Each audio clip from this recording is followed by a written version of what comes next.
السلام عليكم ورحمة الله وبركاته. الحمد لله وكفى والصلاة والسلام على عباده الذين اصطفى أما بعد. فأعوذ بالله من الشيطان الرجيم. واعتصموا بحبل الله جميعا ولا تفرقوا. وقال تعالى: فلا وربك لا يؤمنون حتى يحكموك فيما شجر بينهم ثم لا يجدوا في أنفسهم حرجا ويسلموا تسليما. আজকের এই মহতী সভার শ্রদ্ধাভাজন সভাপতি, মাননীয় প্রধান উপদেষ্টা,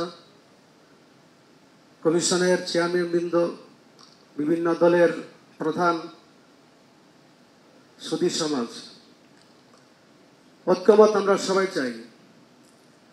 ঐক্যমত ছাড়া কোনো সফলতা সম্ভব নয়। আল্লাহ তাআলা বলেছেন ঐক্যমত কিভাবে হবে, ঐক্যবদ্ধ জাতি কিভাবে কাজ করে যাবে। আমি যদি বলি আমার নীতির উপর আসেন আপনি যদি বলেন না আমার নীতির উপর আসেন, তাহলে ঐক্য সৃষ্টি হবে না। এই জন্য আল্লাহ বলেছেন ঐক্য হতে হলে আল্লাহর কোরআন, আল্লাহর কিতাব, সুন্নাহ তথা ইসলামকে সামনে রেখে ঐক্যবদ্ধ হতে হবে।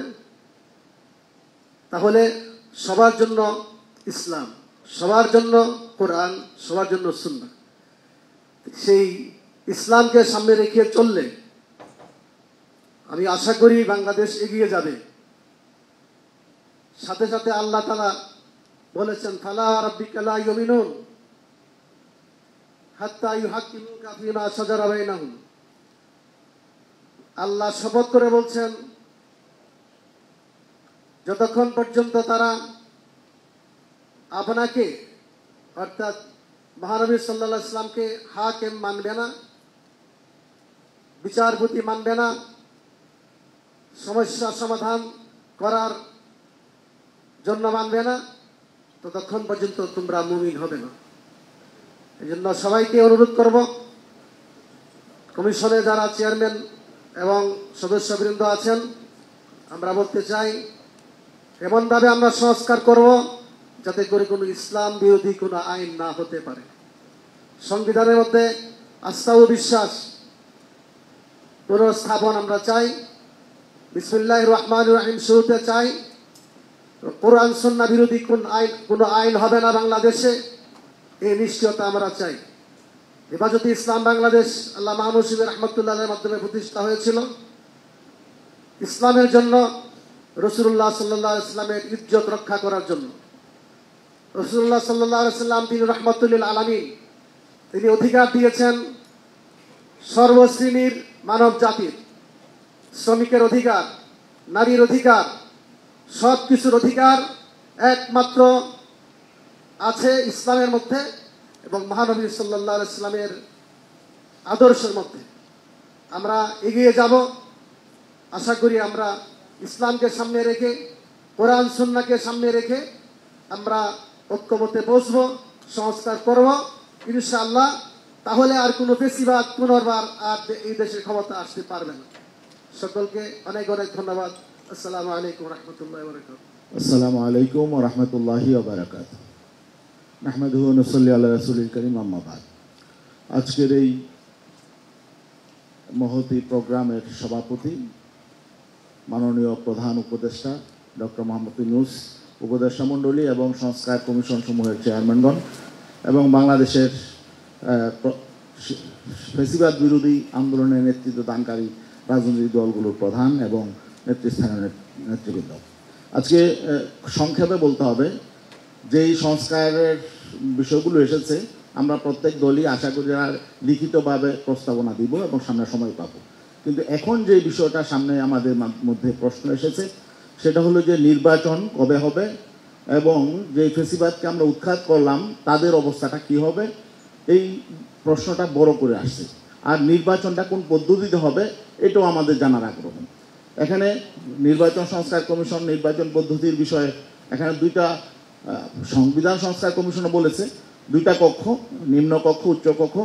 সেক্ষেত্রে উচ্চ কক্ষে সংখ্যানুপাতিক পদ্ধতি রাখা হয়েছে, কিন্তু এখানে আবার অর্ধেক অরাজনৈতিক ব্যক্তি লাগবে।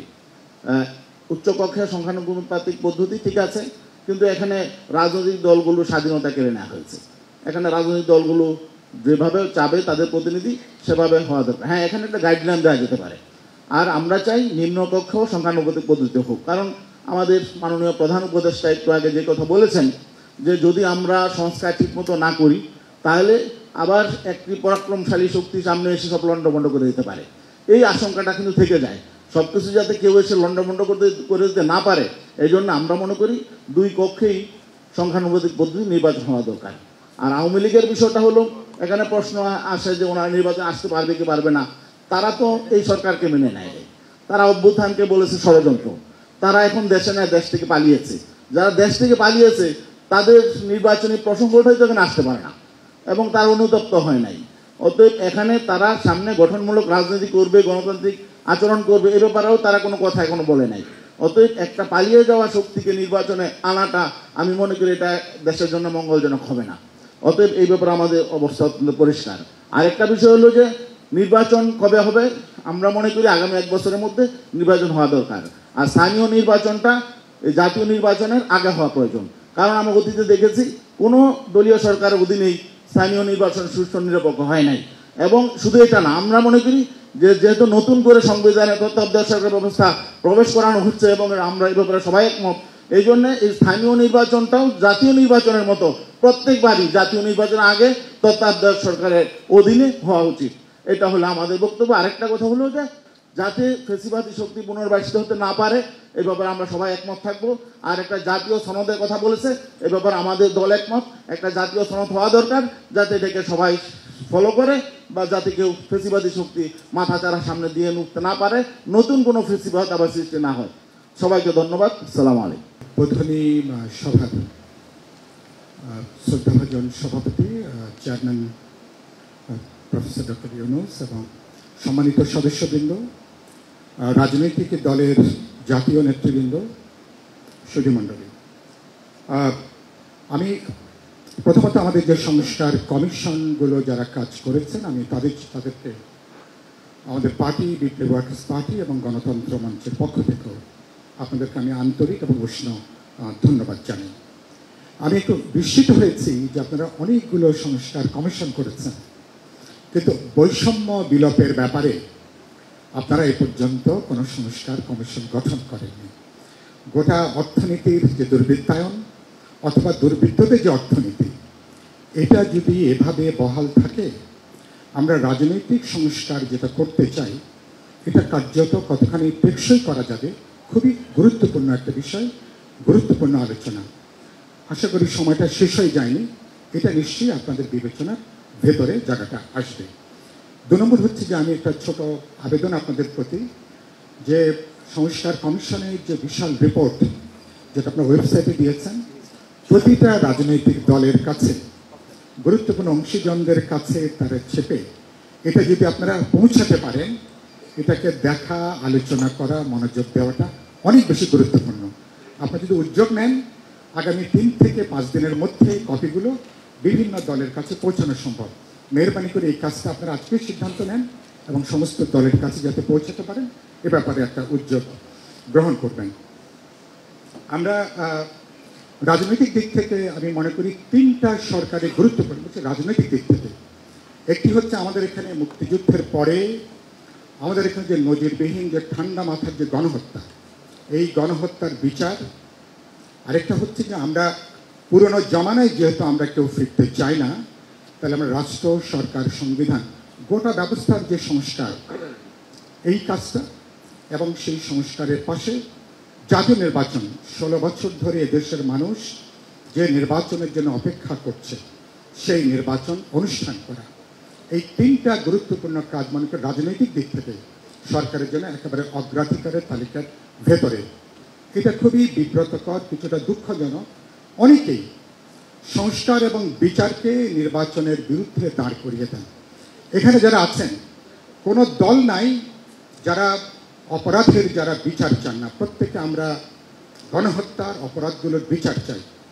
এখানে প্রতিটা দল প্রত্যেকে আমরা সংস্কার চাই, পরিবর্তন চাই, রূপান্তর চাই, এটা নিয়ে কোনো প্রশ্ন নেই। আলোচনা হচ্ছে কতখানি সংস্কার, কী কী প্রশ্নে, রাষ্ট্র, সরকার, সংবিধান, সেটা নিয়ে নিশ্চয়ই আমরা ঐক্যমত কমিশন যখন আলোচনা করবেন তখন আমরা হয়তো আরও ডিটেলসে যে আমরা আলোচনা করতে পারবো। সুতরাং উপস্থাপনাটা এভাবে করাটা মনে হচ্ছে খুব ভুল হবে। সেই জায়গা থেকে বলতে চাই যে আমরা সংস্কারের এইটাকে কত দ্রুত লয়ের সাথে করতে পারবো। কোনো কাজ আপনি 1 বছর কাজ 3 মাসে করতে পারেন, আপনি 6 বছরের কাজ 6 মাসে করতে পারেন। এটা নির্ভর করে সরকারের কাজের গতির উপরে। যদি আপনাদের কাজের গতি থাকে, আমি বিশ্বাস করি রাজনৈতিক দলগুলো তারা আপনাদেরকে সহযোগিতা করবার জন্য তারা মুখিয়ে আছে, যেটা একটু আগে সরকার প্রধান বারবার করে উল্লেখ করলেন। জনগণ, রাজনৈতিক দল, এমনকি ইন্টারন্যাশনাল কমিউনিটি যারা তাকিয়ে আছে। সুতরাং আমি মনে করি সেই জায়গা থেকে আপনারা এই উদ্যোগগুলো আপনারা এখানে গ্রহণ করবেন। আমরা দাঁড়াবো কোথায়?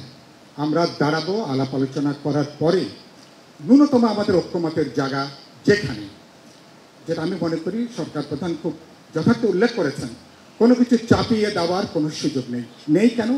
কারণ পরবর্তীকালে এটাকে আপনি আইন করবেন, এটাকে রেটিফাই করবেন, এটাকে টেকসই করবার প্রশ্ন আছে। সুতরাং আমরা ফাঁকফো করে কোনো কিছু চাপিয়ে দেওয়ার সুযোগ নেই। সেই জন্য বোঝাপড়া সমঝোতা, সাউথ আফ্রিকার কথা আমরা সবাই জানি। আমাদের জন্য এরকম একটা হিস্টোরিক্যাল রিকনসিলিয়েশনের একটা নতুন বোঝাপড়া, নতুন সমঝোতা, এটাকে বন্দোবস্ত বলি, আপনারা এটাকে নাম দিয়েছেন সনদ। এই জায়গাটা যদি আমরা করতে পারি, যেন প্রজ্ঞা লাগবে, দূরদর্শিতা লাগবে, আমাদের উদ্যোগ লাগবে এবং ধৈর্যটা লাগবে। এবং একটা যৌক্তিক সময়ের মধ্যে কাজটা সম্পন্ন করতে হবে। সেই জায়গা যদি আমি মনে করি আমাদের বোঝাপড়ার জায়গাটা থাকে, তাহলে এটা নিয়ে কোনো বড় কোনো প্রশ্ন উঠবে না। মানুষ তাকিয়ে আছে একটা জাতীয় নির্বাচনের জন্য। সুতরাং আমাকে সেই জায়গাটাকে বিবেচনার মধ্যে রেখে আমার সমগ্র কাজের যে জায়গাটা, সেই কাজের জায়গাটা আমরা ঠিক করব। আমাদের কারো হটকারিতা, আমাদের কারো বাড়াবাড়ির জন্য, যেটা সরকার প্রধান বললেন, ঐতিহাসিক যে সুযোগটা তৈরি হয়েছে আমাদের একটা ডেমোক্রেটিক ট্রানজিশনের জন্য, সেই সুযোগটা কোনোভাবেই আমরা এবার যাতে আমরা না হারাই। অনেক ধন্যবাদ। শেষ বাক্যটা বলি, এবং এই সমগ্র কাজে সরকারের নিরপেক্ষ চরিত্র বৈশিষ্ট্যটা অত্যন্ত গুরুত্বপূর্ণ। আমাদের সবার সমর্থিত সরকার, আমরা এক কাট্টা সমর্থন জুগিয়ে আছি। বিশেষ কোনো অংশের কাছে, বিশেষ কোনো দল বা বিশেষ কোনো ইডিওলজি, সেই জায়গায় দাঁড়িয়ে সরকার, আপনি তো সবার সমর্থনের সরকার।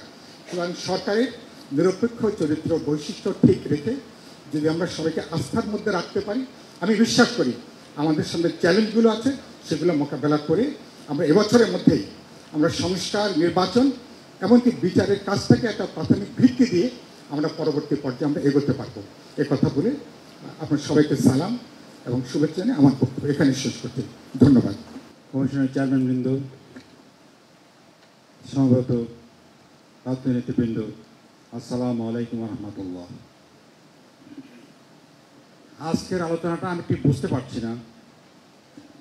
রিয়াজ সাহেব বললেন যে ওনারা দলগত আলোচনা করবেন, জোটগত আলোচনা করবেন। আজকের আলোচনা কিসের উপর হবে? যে আমরা সংস্কারের ব্যাপারে প্রস্তাব দেবো বা যার সঙ্গে একমত সেটা বলবো না দ্বিমত বলবো, এটা কিন্তু আমার স্পষ্ট না। এটা স্পষ্ট করার প্রয়োজন ছিল। আমি কি একটু স্পষ্ট করে দেবো আপনার কথার প্রেক্ষিতে? আমি এটা বলেছি, আলী রিয়াজ সাহেবও বলেছেন, আজকের এটা মূলত পরিচিতি সভা এবং আমরা যে একটা লম্বা সময়ের জন্য একটা সংলাপ বা ডায়ালগে প্রবেশ করতে যাচ্ছি, সেটার সূচনা। এখানে ঠিক আপনারা আপনাদের চূড়ান্ত মতামত দিয়ে দেবেন আমাদের সংস্কার পরিকল্পনাগুলো সম্পর্কে বা যে সমস্ত রিকমেন্ডেশন এসেছে সেগুলো সম্পর্কে। আজকে সে আলোচনা না, সেগুলো নিয়ে তো দফায় দফায় একাধিক সেশনে আপনাদের সঙ্গে নানা পদ্ধতিতে নানা ফর্মে বসা হবে। এটা যদি এটা হয় তাহলে আজকে আমি বলবো, প্রথমত যারা কমিশনে যারা আছেন, যারা রিপোর্ট পেশ করেছেন, তারা প্রত্যেক রাজনৈতিক দলকে একটা হাত করে পাঠাবেন। এটা খুব জরুরি প্রয়োজন, কারণ রিপোর্ট আপনার অনেক বড়। এটা পড়া, কম্পিউটারে পড়া বেশ কষ্টকর বা মোবাইলে পড়া বেশ কষ্টকর।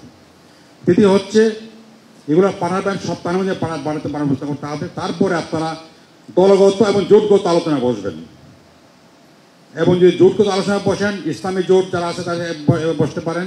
জোট কিন্তু আমাদের নাই, তারপরও ইসলামী যারা আন্দোলন করছেন, রাজনৈতিক পার্টি আছে, তাদের সঙ্গে বসতে পারেন, ঐক্যবদ্ধভাবে বসতে পারেন। বাম জোট যারা আছেন তাদের সঙ্গে ঐক্যবদ্ধভাবে বসতে পারেন। এই জন্য কয়েকটি ভাগে ভাগ করে আপনারা সেখানে বসবেন। বসে এই যে প্রস্তাবনা আপনারা দিয়েছেন, আমাদের যে প্রস্তাব আছে এগুলো আমরা মূল্যায়ন করতে পারবো। এবং এটা করার জন্য 6 মাসের প্রয়োজন মনে করি, 3 মাসে করা সম্ভব। এটা আপনার 6 মাস যাচ্ছে আমি বুঝতে পারছি না, 3 মাসের মধ্যে এইগুলো সমাধান করা সম্ভব। এরপরও দেখা যাবে যে আমাদের এবং অন্যদের মধ্যে কিছু ব্যাপারে দ্বিমত থাকতেই পারে। মেজরিটি পার্টি, জনগণের যারা মেজরিটি রিপ্রেজেন্ট করে তাদের মতামতকে প্রায়োরিটি দেবেন, এটা আমি অনুরোধ করবো।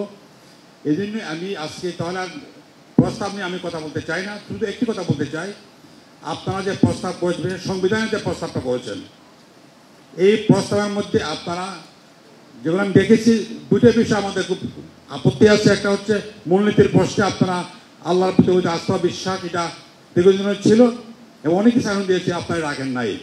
আরেকটা হচ্ছে বহুত্ববাদ, প্লুরালিজম অত সমস্যা নাই, তো বহুত্ববাদের যে ব্যাখ্যা বাংলাদেশে আছে সাধারণ মানুষ যেটা বুঝে, এটা তো একাত্মবাদের বিরোধী হিসেবে বহুত্ববাদ বুঝে, এটা আপনার রাখবার প্রয়োজন নাই। কারণ গণতন্ত্র থাকলেই কিন্তু বহুত্ববাদের প্রয়োজন হয় না, বহুত্ববাদের সমাজে গণতন্ত্র চলতে পারে। যদি আমি মনে করি এই বহুত্ববাদকে ড্রপ করেন এবং আল্লাহর প্রতি আস্থা বিশ্বাসকে সংযোজন করেন, এটা আমার জরুরি প্রশ্ন। আর নির্বাচনের প্রশ্নে আমি যে কথা বলতে চাই, 400 আপনারা বলেছেন 400 নিম্নকক্ষে 400 হবে, ঠিক, আমি একমত। তবে এই 400 মধ্যে আপনারা রাখবেন এবং এখানে নারীদের জন্য 100 রেখেছে, এটার প্রয়োজন নাই।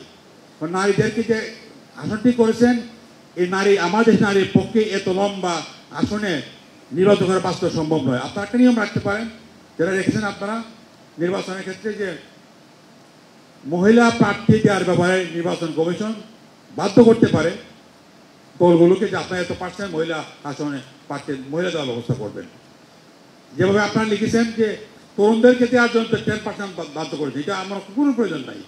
তরুণদের যারা যোগ্য আছে, 21 বছর ছাত্রই সরকারে থাকে, তারা যোগ্য আছে, যদি প্রমাণিত হয় যোগ্যতা, তারা নির্বাচন প্রার্থী হতে পারে, সমস্যা কিছু নয়। কিন্তু এদেরকে বাধ্যক্রমে দেওয়া যে দলগুলোকে টাইম দিতেই হবে, এটাই মনে করি প্রয়োজন নাই। 10% মেয়েদের জন্য রাখতে পারেন, তারা প্রার্থী দাঁড় করাবেন, যাতে করে এটা সহজ হয়ে যায়। মেয়েদের জন্য আলাদা 100 সিট টাকা আলাদা প্রয়োজন নাই। জনাব আহমদ আব্দুল কাদের, আমার কাছে মনে হয় আপনি ডিটেল মানে সংস্কার আলোচনায় চলে যাচ্ছেন। আমরা সংক্ষেপে শেষ করলে আমাদের জন্য ভালো হয়। আমার কথা হচ্ছে আপনারা সংস্কারের কমিশনার আছেন, তারা দলগুলোর সঙ্গে বসেন, দুর্গের সঙ্গে বসেন এবং হাত ব্যাগে বসান, এটা হচ্ছে আমার দাবি। আপনাদের সবাই ধন্যবাদ। আসসালামু আলাইকুম রহমতুল্লাহ। সবাইকে গণতান্ত্রিক বামপক্ষের পক্ষ থেকে সাধুবাদ জানাই এই সভা আয়োজনের জন্য। আমরা একটি রক্তক্ষয়ী সংগ্রামের মধ্যে দিয়ে এই বিজয়টি অর্জন করেছি। সেই সংগ্রামে আমাদের সন্তানরা, শ্রমিকরা জীবন দিয়েছে। তাদের রক্তে তাদের রক্ত যাতে পরবর্তী প্রজন্মকে সত্যিকার অর্থে গণতান্ত্রিক রাষ্ট্র প্রতিষ্ঠা করে, তার একটা আকাঙ্ক্ষা আমাদের এইখানে সবার আছে। আমরা তা করতে চাই। নির্বাচন কমিশন সহ অপরাপর প্রতিষ্ঠানসমূহের আমরা দীর্ঘদিন দাবি করেছি যে এগুলোকে কার্যত শাসনতান্ত্রিক বিভাগ থেকে, বিশেষ করে নির্বাহী বিভাগ থেকে আলাদা করে ফেলতে হবে। আকাঙ্ক্ষাটা পূরণের পথে আমরা সেই আকাঙ্ক্ষা পূরণ করতে চাই। তার মধ্যেও কিছু কথা থেকে যায় সাধারণ মানুষ যাতে এই দেশের খেটে খাওয়া কৃষক শ্রমিক যাতে রাজনীতি না করতে পারে, তার মধ্যে নির্বাচন কমিশনের নতুন প্রস্তাব আছে, ষড়যন্ত্র। আমরা এই ষড়যন্ত্রকে ভেঙে ফেলতে চাই। শস্যের ভিতরে ভূত আমরা দেখতে চাই না। আমরা চাই সেই ষড়যন্ত্র ভেদ করে সকল মানুষের গণতান্ত্রিক অধিকার প্রতিষ্ঠা হোক। আমাদের মহান মুক্তিযুদ্ধে 3টি বিষয় উল্লেখিত ছিল: 1 সাম্য, 2 মানবিক মর্যাদা, 3 সামাজিক ন্যায় বিচার। এই 3টি বিষয়কে কেন্দ্র করে সবগুলো বিষয় পরিণত হবে এবং আমরা তার ভিত্তিতে স্বল্প সময়ের মধ্যে নির্বাচনী একটা ব্যবস্থা করব এবং সেই ব্যবস্থায় যারা নির্বাচিত হবে তারা পরবর্তী সরকার আসবে এবং শাসনতান্ত্রিক সংস্কারগুলো অব্যাহত রাখবে। আমরা স্থানীয় সরকার নির্বাচন আগে চাই না। আমরা চাই দেশে একটি গণতান্ত্রিক ব্যবস্থার মধ্যে গণতান্ত্রিক সরকার প্রতিষ্ঠিত হোক, নির্বাচিত প্রতিনিধির মধ্য দিয়ে দেশ পরিচালিত হোক, এই প্রত্যাশা রেখে আমি আমার বক্তব্য শেষ করলাম সমাজতান্ত্রিক মজদুর পার্টির পক্ষ থেকে এবং গণতান্ত্রিক বাম ঐক্যের পক্ষ থেকে। প্রথম বিষয় হচ্ছে যে রিপোর্টগুলো এসছে সেগুলো নিয়ে আলাদা করে আলোচনা হবে। কমন মিনিমাম জায়গা একটা ন্যাশনাল চার্টার পাওয়া দরকার, সেইটা আমরা আশা করি করতে পারবো। প্রথম ঐক্যমত্যের জায়গা হবে সর্বনিম্ন ঐক্যমত্য কোন বিষয়গুলোতে তৈরি হচ্ছে, ফলে প্রত্যেকেই তাদের মতামত দেবেন রিপোর্টের উপরে, সেখান থেকে কমন মিনিমাম তৈরি করে একটা ন্যাশনাল চার্টার করা। সেকেন্ড বিষয় হচ্ছে যেটা গুরুত্বপূর্ণ প্রসঙ্গ হবে, যেটা কিভাবে বাস্তবায়ন হবে। আগামী সংসদে এগুলো র্যাটিফাইড হবে, তাহলে আগামী সংসদ নির্বাচনের চরিত্রটি কেমন। এখানে গণপরিষদ, সংবিধান সংস্কার সভার নির্বাচন, সাধারণ পার্লামেন্ট নির্বাচন, এই রকম প্রস্তাবগুলো ইতিমধ্যেই উপস্থিত আছে। এই বিষয়ে একটা ন্যূনতম ঐক্যমত্য তৈরি করা দরকার। আমাদের দলের পক্ষ থেকে একটা বিনীত আহ্বান হচ্ছে, এই যে নতুন বন্দোবস্ত সেটা যাতে টেকসই হয়, সেই দিকে আমরা সবাই হয়তো আমাদের সর্বোচ্চ বিবেচনা রাখবো, সেটাই আমাদের গুরুত্বের সাথে বিবেচনা করা দরকার। তৃতীয় বিষয় হচ্ছে যে এটাও খুবই গুরুত্বপূর্ণ যে আগামী পার্লামেন্ট এই ন্যূনতম যে জাতীয় ঐক্যমত্য ন্যাশনাল চার্টার সেটা বাস্তবায়ন করার ক্ষেত্রে কি ধরনের অঙ্গীকারে যাবে, তার কি কোনো আইনি বাধ্যবাধকতা হবে কিনা। এই তিনটি প্রশ্ন আমাদের সর্বোচ্চ গুরুত্বের ঐক্যমত্য তৈরি করা দরকার। এইটাই হয়তো এই উত্তরণ পর্বের সবচেয়ে প্রধান বিষয়। আরেকটি বিষয় নিয়ে আলোচনা হওয়া দরকার, যেটা নির্বাচন, বিচার, আমাদের সমস্ত শহীদদের আত্মদান এবং তাদের আত্মত্যাগের উপর দাঁড়িয়ে যে এই রাষ্ট্র নির্মাণ, সেইখানে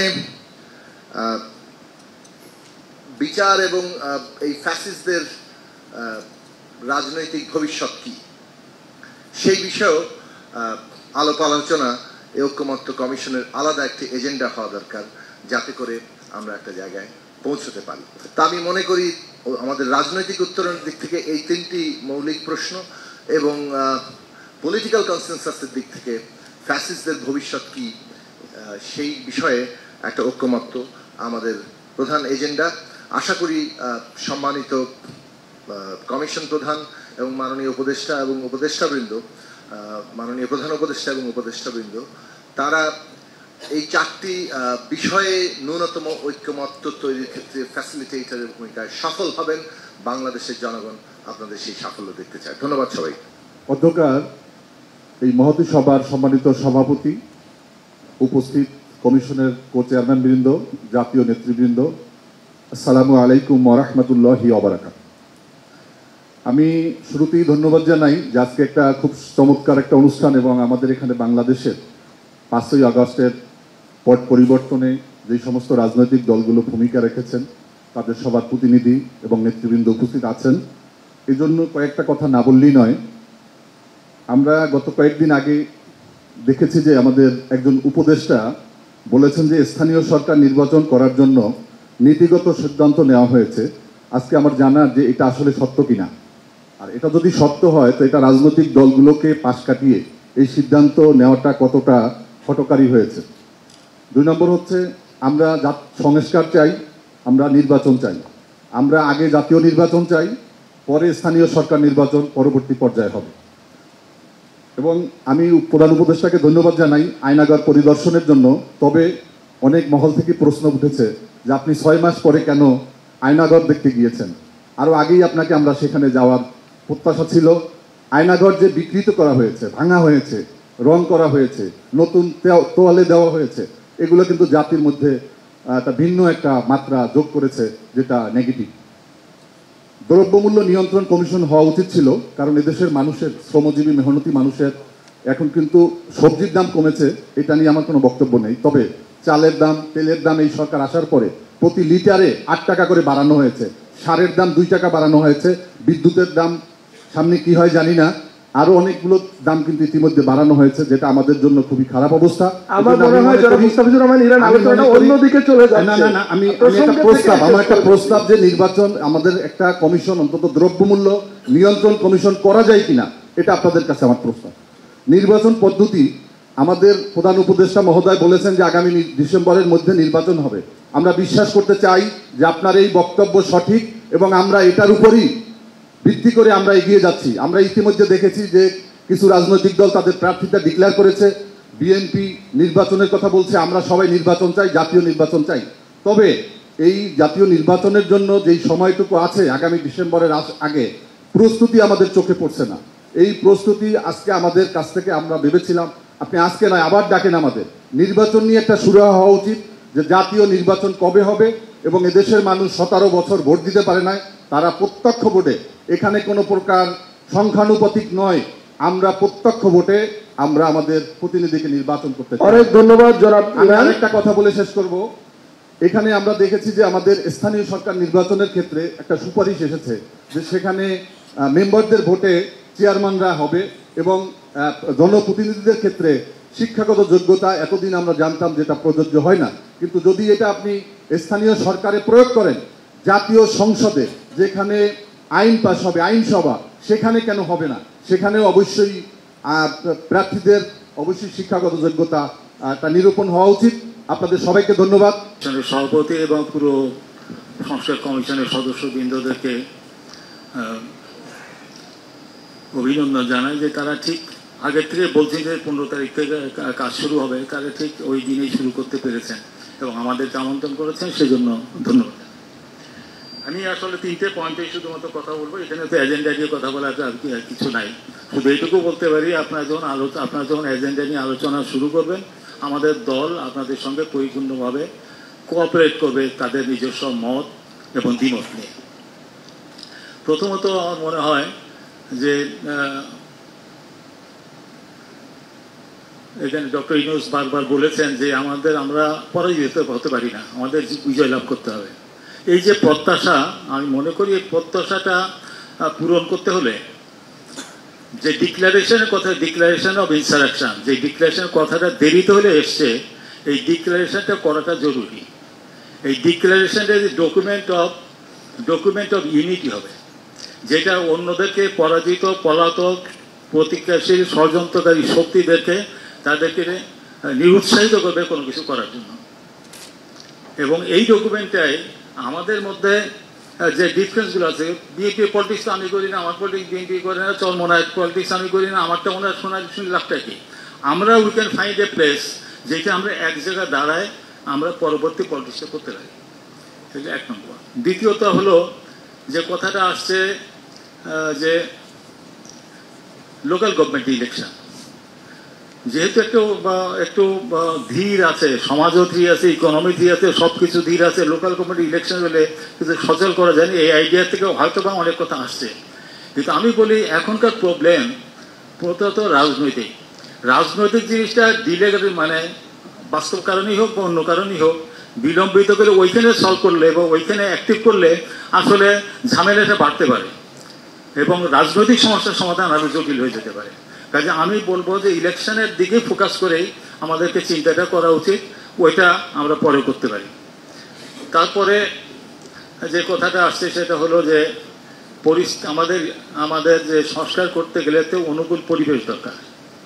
পরিবেশটা এটা যদি খুব ওপেন রেখে দিই, যখন এক এক সময় এক এক ঘটনা ঘটলো, তাহলে ওই ধরনের পরিবেশের সংস্কার নিয়ে আসলে কাজটা করতে পারবে না, আমরা করতে পারবো না, পার্টি করতে পারবে না।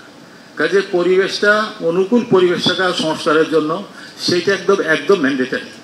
কখনো কারো মনে হইলো যে আজকে এটা জিনিস, তারপর তারা সেই সব ইস্যু নিয়ে তারা অ্যাগ্রেসিভ পলিটিক্যাল অ্যাক্টিভিটি শুরু করে দিল, তাণ্ডব শুরু করে দিল, এইরকম যে সিচুয়েশনে আপনারা কোনো ইয়ে করতে পারবেন না। আপনারা মানে আমরা করতে পারবো না, আমরা না করতে হলে আপনারা করবেন কি, আর আপনারা না করতে হলে আমরা করবো কি করে? সবাই মিলেই তো করতে হবে। তাতে সেটা করা যাবে না, সেটা আমাদের সবারই দায়িত্ব আছে। যারা এই অভ্যুত্থানে আমরা নেতৃত্ব দিয়েছি, সাপোর্ট করেছি, আগে পরে যখন যেভাবে হোক না কেন, তাদের সবারই এই দায়িত্বটা আছে। আমি কথা না বাড়িয়ে আপনাদেরকে আবারও আমার দলের পক্ষ থেকে আন্তরিকভাবে ধন্যবাদ জানিয়ে আমার বক্তব্য শেষ করছি। এবং প্রধান উপদেষ্টা সহ আজকে জাতীয় ঐক্যমত্য কমিশনের যে আমাদের সদস্যবৃন্দ, তারা তাদের সংস্কার প্রস্তাবনাগুলো শেষ করে আজকে এই সকলকে নিয়ে আজকে এখানে বসার মতো একটা পরিবেশ তৈরি করেছে। অনেক কথা বলেছেন অনেকে, কিন্তু সেম বিষয়ে না গিয়ে সামগ্রিক প্রেক্ষাপটে তারপরে 2-1 মিনিটে একটু সংক্ষিপ্ত কিছু বলতে চাই। প্রথমত হচ্ছে যে এখানে অনেক রাজনৈতিক দল আছেন যারা নির্বাচন কেন্দ্রিক বিভিন্ন ধরনের জোট বা অ্যালায়েন্সের আলাপ আলোচনার একটা সমঝোতায় পৌঁছে গেছেন। কাজে কোনো কোনো দল কিংবা নেতৃবৃন্দের অবস্থানটা ওই জোটের সপক্ষেই থাকবে। সেক্ষেত্রে এই অভ্যুত্থানের পূর্বে যে পরিষ্কার একটা ঘোষণা ছিল যে ফ্যাসিবাদী ব্যবস্থার বিলোপ এবং নতুন রাজনৈতিক বন্দোবস্ত, সেক্ষেত্রে আমি লক্ষ্য করছি, আমাদের বেয়াদবি হলে মাফ করবেন, অনেক নেতৃবৃন্দই দ্রুত সময়ের মধ্যেই সংসদে যাওয়া কিংবা মন্ত্রী হওয়ার আকাঙ্ক্ষা সংস্কারের চেয়ে তাদের মধ্যে বেশি, যার ফলে সংস্কারের চেয়ে আমি নির্বাচনের আলাপটা যত জোরালো দেখি সংস্কারের প্রশ্নে কিংবা রাজনৈতিক একটা নতুন সমঝোতার প্রশ্নে অনেকের মধ্যে সেই আলাপটা না পেয়ে নিজে খুব হতাশ হচ্ছি। কারণ আপনারা জানেন যে বাংলাদেশের একটা অত্যন্ত প্রতিকূল সময়ে ফুটবলের মতো ঢাকা বিশ্ববিদ্যালয়ের লাইব্রেরির সামনে 2018 সালে আপনারা দেখেছেন কোটা সংস্কার আন্দোলন করতে গিয়ে মার খেয়েছিলাম, এবং যেখানে ব্যাপক একটা তরুণ প্রজন্ম রাজনীতি বিমুখ ছিল তাদেরকে কিছুটা রাজনীতিমুখী করার জন্য ধারাবাহিকভাবে ঢাকা বিশ্ববিদ্যালয়ের ইংরেজি বিভাগে পড়াশোনা করে একটা ধারাবাহিক লড়াই চালিয়ে গেছি, একেবারেই নিম্ন মধ্যবিত্ত পরিবারের একটা সন্তান পরিবারের নিরাপত্তা চিন্তা না করে। আবার এই আন্দোলনে যে আমাদের ভাই বোনেরা যারা একটা বড় ধরনের ঝুঁকি নিয়ে শেষ পর্যন্ত এই গণ অভ্যুত্থানের দিকে দেশকে নিয়ে গিয়েছে, সেখানে রাজনৈতিক সংস্কৃতির যদি পরিবর্তন না হয় তাহলে নির্বাচন অর্থবহ হবে না। সংস্কার আপনারা অনেকেই বলছেন বিভিন্ন ধরনের প্রস্তাবনায়, রাজনৈতিক সংস্কারটা আগে দরকার, রাজনৈতিক সংস্কৃতির পরিবর্তনটা আগে দরকার। আগামী নির্বাচন যে অবাধ, সুষ্ঠু, নিরপেক্ষ হবে তার জন্য বোধহয় আমাদের খুব চিন্তা করা দরকার যে আসলে কতটুকু সেটাও সম্ভব। সেজন্য আমি মনে করি যে এই বর্তমান যে ভঙ্গুর প্রশাসন, এখনো জনপ্রশাসনে আমি মনে করি যে মন্থর গতি, পুলিশ প্রশাসনের গতি আসে নাই। কাজেই সেক্ষেত্রে 6 মাস ধরে যে স্থানীয় সরকারটা নাই, যার ফলে পুরো দেশের স্থানীয় সরকার তো সরকারের উন্নয়নের মূল কেন্দ্রবিন্দু, স্থবির অবস্থা। এখন আপনারা বিশেষ ব্যক্তি ক্রাইটেরিয়ায় প্রশাসক দিবেন, এটা কিভাবে চুজ করবেন? তার চেয়ে বরং আমরা মনে করি দ্রুত সময় স্থানীয় নির্বাচনটা দিয়ে প্রশাসনের সক্ষমতা যাচাই করা যায়। জাতীয় নির্বাচনের পূর্বে আমরা গত 6 মাসের অভিজ্ঞতা দেখেছি, বর্তমান বিশেষ করে স্বরাষ্ট্র উপদেষ্টা, স্বাস্থ্য উপদেষ্টা এবং এরকম বেশ কিছু মন্ত্রণালয়ের উপদেষ্টারা কার্যত ব্যর্থতার পরিচয় দিয়েছেন। আপনি অনেক সময় নিচ্ছেন, শেষ করে দিচ্ছি। স্বরাষ্ট্র এবং কৃষির মতো দুটো বৃহৎ মিনিস্ট্রি একজনের পক্ষে সামলানো সম্ভব না। প্রয়োজনে আরো কিছু লোককে অন্তর্ভুক্ত করে উপদেষ্টা পরিষদ আপনারা পুনর্গঠন করেন, এবং আপনাদের সরকারকেও আমরা বলবো, আমরা আপনাদের মধ্যে একটা বিষয় লক্ষ্য করছি, আপনাদের রাজনীতিবিদদেরকে সাইড করে কাজ করার একটা প্রবণতা।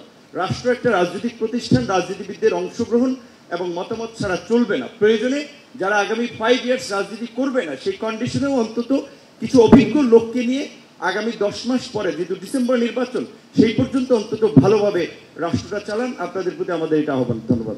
মাননীয় প্রধান উপদেষ্টা সহ মঞ্চ উপস্থিত সকল রাজনীতিবিদ সহ সবাইকে আসসালামু আলাইকুম। আমি অনেক শর্ট, অনেক ব্রিফলি বলতে যাচ্ছি যে আপনি যে প্রথম যে স্টার্ট করেছিলেন, যে ড্রেস করেছিলেন, আমি মনে করি আমাকে এটা অনেক টাচ করেছে, যে আসলে আমাদের ভুলে গেলে চলবে না যে কত মানুষ আত্মত্যাগ করেছে, এবং আমাদের ছোট ছোট কারণে আমরা জানি সেটাকে কোনোভাবে আন্ডারমাইন না করি। সো আমি এটাকে অনেকটা ইউনিটি হিসেবে দেখি 6 মাস পরে যে আমরা সবাই আবার বসছি, এবং যে ফ্যাসিস্ট গভর্নমেন্টের যে অত্যাচার সব কিছু জানি, আমাদের এটা স্মরণ থাকে যে আমাদের তর্ক হোক, বিতর্ক হোক, যাই হোক, যে আমরা জানি কোনোভাবে ফেল না করি। ছোট্ট 3টা পয়েন্ট বলবো। আমার ছোট ভাই নূরের কথা থেকে আমি আমার জায়গা থেকে মনে করি যে স্থানীয় নির্বাচন, আপনি যেটা প্রথমে বলেছিলেন যে বাস্তবমুখী হতে হবে, স্থানীয় নির্বাচন দিলেই 4,490টা ইউনিয়ন পরিষদে আওয়ামী লীগের ফ্যাসিজম আস্তে করে বের হয়ে আসবে, এবং সেখানে প্রচণ্ড লেভেলে গ্রাউন্ড রিয়ালিটিতে যে মারপিট হবে, এবং সেই ক্ষেত্রে জাতীয় নির্বাচন ইভেন কি একটা সিভিল ওয়ার হয়ে যেতে পারে। এটা আমি প্র্যাকটিক্যালি আমি আমার জায়গা থেকে বলছি। আমি এলাকায় রাজনীতি করা মানুষ, সুতরাং আমরা উপরে বসে অনেক কথা বলতে পারি, কিন্তু আমরা এখানে বসে আমাদের যে সহ্য ক্ষমতা, যেই এলাকায় লাশ গেছে ওখানে সেই সহ্য ক্ষমতা এখনো আসে নাই। এই যে আওয়ামী লীগ হঠাৎ করে একটু বের হয়ে আসবে, ইউনিয়ন পরিষদের নির্বাচন আপনারা জানেন কত রক্তক্ষয়ী হয় এমনিতেই, সেখানে যদি আপনি দিয়ে দেন এটা কিন্তু একটা সিভিল ওয়ারের দিকে চলে যাবে। এটা কিন্তু বাস্তব কথা, একটা কথা। এবং সুতরাং আমরা, এবং সেকেন্ড কথা হলো আমরা আসলে সংস্কারের এগেনস্টে না, বাট আমরা এমন কোনো রিস্কে যেতে চাই না জাতীয় নির্বাচনটা যত বিলম্বিত হয় প্রলম্বিত হয়। এই যে কিছুদিন আগে যে আপনি আপনার নিজেরই বলতে হয়েছে যে পরিমাণ সন্ত্রাস হঠাৎ করে যে ধরনের গন্ডগোল বা যে ধরনের আরম্ভ হয়ে গিয়েছিল, পুরো জাতি কিন্তু একটা চিন্তার মধ্যে পড়ে গিয়েছিল এবং বিদেশে আমাদের ভাবমূর্তির ব্যাপারটাও কিন্তু হয়ে গেছিল। এগুলি কিন্তু যখন হাত থেকে বের হয়ে যায় তখন কি কন্ট্রোল করা যায় না। তো আমরা নির্বাচনমুখী, কারণ আমরা মনে করি স্থিতিশীল সরকার আসলে হ্যাঁ অনেক সংস্কার যদি নাও হয় আমরা ন্যাশনাল কমিটমেন্টের মাধ্যমে হয়তো সেই সংস্কারগুলির ব্যাপারে জাতির কাছে অঙ্গীকারবদ্ধ আমরা হতে পারি, কিন্তু কোনোভাবেও জাতীয় নির্বাচন নিয়ে যে সবাই একটা আলাপ, এই জাতি বলেন যে একটা কনস্পিরেসি থিওরি কাজ করে, সেটা জানি কোনোভাবেও কাজ না করে। তো আমি এই দুইটা ব্যাপারেই মেইনলি কথা বলতে চাই। আরেকটা সিম্পল কথা বলতে চাই, প্রবাসীদের নিয়ে আমি একটু কথা বলতে চাই। কারণ প্রবাসীদের এত রেমিটেন্স আমাদের এখানে আছে। আপনি সংবিধানে দেখবেন আর্টিকেল 66-এ বলা যে বিদেশি পাসপোর্ট পেলে কেউ নির্বাচন করতে পারবে না। আই ডোন্ট হ্যাভ আ বিদেশি পাসপোর্ট, আমার নেই, কিন্তু আমি বুঝি যে অনেক মানুষই রেমিটেন্স পাঠায়, তাদের নামটা মানবতা বিরোধী অপরাধের মানুষদের সাথে রাখা, নৈতিক শৃঙ্খলাজনিত অপরাধ না। পাসপোর্ট নেওয়াটা তো কোনো ক্রাইম হতে পারে না, এটা ডিবার হতে পারে না। আমার মনে হয় যে ইনক্লুসিভ হওয়া উচিত, সেখানে কোনো একটা প্রভিশন যদি আপনারা, আমি এখানে বলছি যাতে করে এটা সবাই অন্যান্য দলরাও জানতে পারে, যদি ইনক্লুসিভিটি মিনি করি আমরা, তাহলে আমি মনে করি এই জায়গাটাতে আমাদের টাচ করা উচিত। আপনাদের অনেক ধন্যবাদ। ইনশাল্লাহ সামনে আবার যখন বসবো আমরা বিস্তারিত আরো আলাপ করব। অনেক ধন্যবাদ। সভাপতি, প্রধান উপদেষ্টা এবং সংস্কার কমিশনের প্রধানবৃন্দ, রাজনৈতিক দলের নেতৃবৃন্দ, বন্ধুগণ, ফ্যাসিবাদ হাসিনা উচ্ছেদ হয়েছে, কিন্তু ফ্যাসিবাদের মূল শক্তি এখনো আমাদের রাষ্ট্র কাঠামো, অর্থনৈতিক ব্যবস্থার মধ্যে নিহিত রয়েছে। আমার দল মনে করে আমরা দালাল পুঁজি, সামন্ত অবশেষ এবং বিদেশি শোষক, বিশেষ করে ভারতীয় আধিপত্যবাদ এবং অন্যান্যরা যতক্ষণ বাংলাদেশকে নিয়ে কলকাঠি নাড়বে, ফ্যাসিবাদ কিন্তু আবার উত্থিত হবে। অতএব ফ্যাসিবাদ যাতে আর উত্থিত না হয় আমার দল সেটা চায়। সেইভাবেই অর্থ, রাজনীতি, সামাজিক পরিস্থিতি আমাদের বিনির্মাণ করতে হবে। আমরা অনেক দেখেছি, অতএব ফ্যাসিবাদ আবার নতুন করে উত্থিত হোক সেটা আমরা চাই না। এই সরকার সফল হোক আমাদের আন্দোলনের, যদিও আমরা মনে করি এই সরকার আমাদের শ্রেণীর সরকার নয়, কিন্তু আমাদের দ্বারা সংগ্রামের মধ্য দিয়ে অর্জিত এই সরকার ব্যর্থ হোক তা আমরা চাই না। নতুন পরিস্থিতি সম্মুখে এগিয়ে যাক, এই ধরনের একটি আয়োজন করেছেন, তার জন্য আমাদের দলের পক্ষ থেকে আমরা ধন্যবাদ জানাই। আমরা স্থানীয় সরকারের নির্বাচন আগে হোক, জাতীয় নির্বাচন পরে হোক তা আমরা চাই না। অবশ্য আমাদের দলের পক্ষ থেকে আমরা আগেই সংবিধান সভার নির্বাচনের প্রধানের কাছে জানিয়েছিলাম যে আমরা সংবিধান সভার নির্বাচন চাই নতুন সংবিধানের জন্য। ৭২ সালের সংবিধান এইটা আমাদের জন্য এটা খুবই উপযোগী হবে না। ইতিমধ্যে ব্যর্থ হয়েছে, ভবিষ্যতেও এইটা দাঁড়াতে পারবে তা নয়। এবং অভ্যুত্থান আমাদের সমাজের মধ্যেই রয়েছে, ভবিষ্যতে আবার অভ্যুত্থান হবে যদি জনগণের কোনো সমস্যা থাকে। জনগণ কারোর কাছে হাত পা বেঁধে দেয় নাই।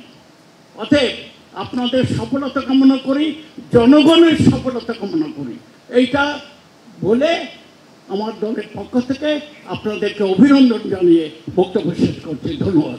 ঐক্য মত পরিষদের সম্মানিত সভাপতি, মাননীয় প্রধান উপদেষ্টা, সংস্কার কমিটির চেয়ারম্যানবৃন্দ, উপস্থিত রাজনীতিবৃন্দ, সবাইকে সংগ্রামী শুভেচ্ছা। মাননীয় প্রধান উপদেষ্টা ঘোষণা করেছেন যে ডিসেম্বরের মধ্যে জাতীয় সংসদ নির্বাচন, আমরা এটাকে স্বাগত জানাচ্ছি এবং আমরা মনে করি বিচার, সংস্কার এবং নির্বাচন কেউ একে অপরের পরিপূরক এবং এটা একসাথেই করা যায়। নির্বাচনটা এবং সংস্কার এবং বিচার এটা একসাথে চলতে হবে, এবং বিচার এবং সংস্কার নির্বাচনের পরও পরবর্তী নির্বাচিত সরকার চালিয়ে যাবে। আমরা মনে করি যে গত 15-17 বছর পর্যন্ত আমরা ভোট দিতে পারিনি, আমরা জাতীয় সংসদে নির্বাচন চাই। আমরা মনে করি জাতীয় সংসদ নির্বাচনের পূর্বে স্থানীয় সরকার নির্বাচন করার চিন্তাটা অত্যন্ত বিপজ্জনক এবং জাতির জন্য অত্যন্ত ভয়ঙ্কর একটা খারাপ একটা নজির সৃষ্টি হবে, এবং এটা আমরা সামলাতে পারবো না। আর দ্বিতীয় যেটা বলতে চাই সেটা হলো যে মাননীয় প্রধান উপদেষ্টা, আপনি দয়া করে মেহেরবানি করে আমাদের প্রতি করুণা করে আপনার এই উপদেষ্টা মণ্ডলী সংস্কার করুন, উপদেষ্টা মণ্ডলীকে পরিধি আরেকটু বাড়ান এবং আইনশৃঙ্খলা বাহিনী সহ তাদেরকে আরেকটু কার্যকর করেন, প্রশাসনকে আরেকটু গতিশীল করেন। আমরা আপনার পক্ষে আছি, আমরা সবাই আপনার পক্ষে থাকব। এবং আমরা এখানে আরেকটা জিনিস বলতে চাই যে 24-এর নির্বাচনে যারা প্রত্যক্ষ এবং পরোক্ষভাবে ভূমিকা রেখেছে, আমরা এই জাতীয় আলোচনার মধ্যে তাদেরকে চাই না। শুধু 24 এবং 24-এ নয়, এই 14 সালের নির্বাচনও যারা আপনার সরকারকে সহযোগিতা করেছে তাদেরকে আমরা এই নতুন বাংলাদেশ বিনির্মাণে আমরা তাদেরকে চাই না। তারা আমাদের কাছে গণশক্তি হিসাবে চিহ্নিত হয়ে থাকবে। ধন্যবাদ আপনাদের সবাইকে। এই বছরের ভিতর যদি জাতীয় নির্বাচন হয়, সেই জন্য এই যে সংস্কার কমিটির যে রিপোর্টের হার্ড কপিটা অতি তাড়াতাড়ি দিতে হবে, এবং এটা একটা নির্দিষ্ট টাইম বেঁধে এইটা শেষ করতে হবে। এইটাকে লং টাইম প্রসেসে যাওয়া যাবে না। সংস্কার সবাই যেভাবে করুক, সব 6টা সংস্কার কমিশন একসাথে বসে উইদিন দি 2 মান্থের ভিতর এটা শেষ করতে হবে। আর স্থানীয় নির্বাচনে এখানে যারা বক্তৃতা দিয়েছে তাদের 80% লোক বলেছে স্থানীয় নির্বাচন এই সরকার হাতে নেওয়া মানে অত্যন্ত বিপজ্জনক ডেকে আনা। স্থানীয় নির্বাচন যদি ডিক্লেয়ার করা হয়, দেখবেন গ্রামে গ্রামে মহল্লায় আবার রক্তক্ষয়ী সংঘর্ষ হবে, এবং ফ্যাসিস্ট আওয়ামী লীগ সরকার তারা আবার মাথা চড়াচড়ি করবে। সেই জন্য স্থানীয় নির্বাচন আমরা চাই না। আমার জোটে 11টা দল আছে, 11টা জোট দলের কেউ স্থানীয় নির্বাচন চায় না। তারা চায় এবং বিশ্বাস রাখে প্রধান উপদেষ্টার কথায় যে এই বছরেই জাতীয় নির্বাচনটা হোক। আরেকটা বিষয় আমি খুব স্পষ্ট বলতে চাই, এই সমস্ত কিছু করতে হলে আওয়ামী ফ্যাসিস্ট সরকারের দোসররা প্রশাসন, পুলিশ, ব্যাংক, অন্য জায়গায় এখনো আছে। তাদের যদি অপসারণ করা না হয় তাহলে আমাদের নির্বাচনে ব্যাঘাত আসতে পারে। আর জাতীয় ঐক্যমতটা ধরে রাখা দরকার।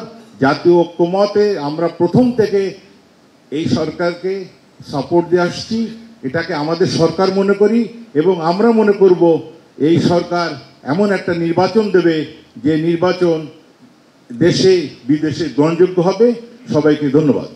এখানে আমাদের রাজনৈতিক নেতৃবৃন্দ যে কথাগুলি বলেছেন, আসলে এর বাইরে গেলে তো আমাদের বিচ্ছিন্ন হব। আমরা সংস্কার, নির্বাচন এবং অপরাধীদের বিচার, 3টি কাজ আমাদের জন্য জরুরি। নিশ্চয়ই উপদেষ্টা সরকার সে বিষয়ে যথেষ্ট মনোযোগী।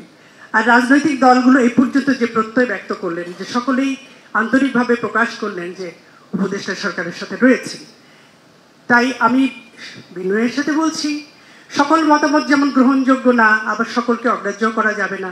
এর মধ্য দিয়ে রাষ্ট্র বন্দোবস্তকে সংস্কারের দিকে কি করে এগিয়ে নিয়ে যাবেন, সেটাই আমাদের উপদেষ্টা সরকার এবং রাজনৈতিক দলগুলোর লক্ষ্য হওয়া উচিত। নিশ্চয়ই সকলে কথা বলবেন। আমরাও সুযোগ হলে যখন কমিশনগুলো আলাদা আলাদা করে বসবে তখন আমরা আরো বিস্তারিত বলবো। সকলকে শুভেচ্ছা জানাচ্ছি আমাকে শুনবার জন্য। ধন্যবাদ। আজকের এই আয়োজনের জন্য জাতীয় ঐক্যমত কমিশনের চেয়ারম্যান সহ সকলকে ধন্যবাদ জানাচ্ছি। জাতীয় নেতৃবৃন্দ, আমরা জুলাই আগস্টের বিপ্লবের পর একটি নতুন বাংলাদেশ গঠনের প্রত্যয় নিয়েই কাজ করে যাচ্ছি। রিফরমেশন বা রিকনসিলিয়েশনের যে কথাগুলো আসছে, আমি মনে করি যে বিস্তারিত আলোচনা তো আমরা দলগুলো, কমিশনগুলোর সাথে বসে বিস্তারিত আলোচনা করব। তবে আগামীর বাংলাদেশ গঠনের যে ভিত্তিগুলো নির্ধারিত হয়ে যাওয়া খুবই জরুরি, যাতে আমরা একটা ধারায়, একটা গতিপথে সামনের দিকে অগ্রসর হতে পারি। সেজন্য যে আগস্ট বিপ্লবের যে ঘোষণাপত্র সম্মিলিত ঐক্যমতের ভিত্তিতে আসার কথা, সেটা অনতিবিলম্বেই চলে আসা উচিত, যাতে সেই ঘোষণাকে সামনে রেখে সেই আলোকে আমরা আমাদের প্রস্তাবনা এবং আগামীর বাংলাদেশ গড়ে তুলতে পারি। সেজন্য এই জুলাই আগস্টের ঘোষণার পাশাপাশি আমাদের ঐক্যমতের যে জায়গাগুলোতে আমাদের সকলকে কনসিডার করেই সামনের বাংলাদেশ গড়ে তোলা উচিত। আমি দেখছি যে একটা বিষয়তে আমরা সকলেই একমত, যে 24-এর যে জুলাই আগস্ট বিপ্লব, এই বিপ্লব পরবর্তী বাংলাদেশ তার পূর্ববর্তী বাংলাদেশের চেয়ে ব্যতিক্রম এবং ভিন্ন কিছু হবে। সেই সঙ্গে 71-এর যে মহান মুক্তিযুদ্ধ, সেটাকে আমাদের আগামীর বাংলাদেশ গড়ে তুলবার ক্ষেত্রে অন্যতম ভিত্তিমূল হিসেবে আমাদেরকে গ্রহণ করতে হবে। সেই সঙ্গে আমরা মনে করি 47-এর যেই বাংলাদেশ বা 47-এর যে দেশ বিভাগ, সেটাকেও আমাদের অত্যন্ত গুরুত্বের সাথে কনসিডার করতে হবে। 47, 71, 24-এর ভিত্তিতে আগামীর বাংলাদেশ গড়ে উঠুক, সেই প্রত্যাশা ব্যক্ত করছি। সকলকে ধন্যবাদ। আসসালামু আলাইকুম ওয়া রাহমাতুল্লাহ। কমিশন হেডস যারা আছেন, আপনাদের গত কয়েক মাসের কাজের মাধ্যমে যে রিপোর্টগুলো আমরা পেয়েছি সেটাকে সাধুবাদ জানাই, এবং এই আলোচনার প্রচেষ্টা সামনে আমরা এই রিফর্মগুলোতে ঐক্যমত পোষণ করব বা কতখানি ঐক্যমত তৈরি হবে সেগুলোর জন্য কার্যক্রম, এটাতেও সাধুবাদ জানাই। এই জন্য আপনাদের সবাইকে অসংখ্য ধন্যবাদ। আমি ছোট্ট করে কথা বলবো, প্রাসঙ্গিক আজকে যে কারণে এসেছি সেটা রিলেটেড ছোট্ট 3টা কথা বলবো, আর অপ্রাসঙ্গিক 2টো কথা বলবো। অপ্রাসঙ্গিক কথা বলার আগে একটু ক্ষমা চেয়ে নিচ্ছি, কিন্তু আমাদের রেগুলার উঠা বসা হয় না বলে আজকে একটা প্রসঙ্গে এসে অন্য প্রসঙ্গে একটু করে কথা বলতে হয়। একটা প্রসঙ্গ অলরেডি কয়েকজন আলোকপাত করেছেন, যে জাতীয় নির্বাচনের আগে যেন লোকাল নির্বাচন না হয়, এটা অত্যন্ত গুরুত্বপূর্ণ। এইটার ডিটেল আলোচনা অবশ্যই আপনাদের সাথে আমরা যখন কমিশনে বসবো তখন করবো। তবে আমি আগে থেকেই বলছি, এটা কমিশনের হেডদের এবং মাননীয় প্রধান উপদেষ্টার জ্ঞাতার্থের জন্য আমরা সবাই, আমার মনে হয় এখানে বেশিরভাগ লোকের সাথে কথা বললে আপনারা ওখানে একটা ঐক্যমতের কাছাকাছি পৌঁছতে পারবেন।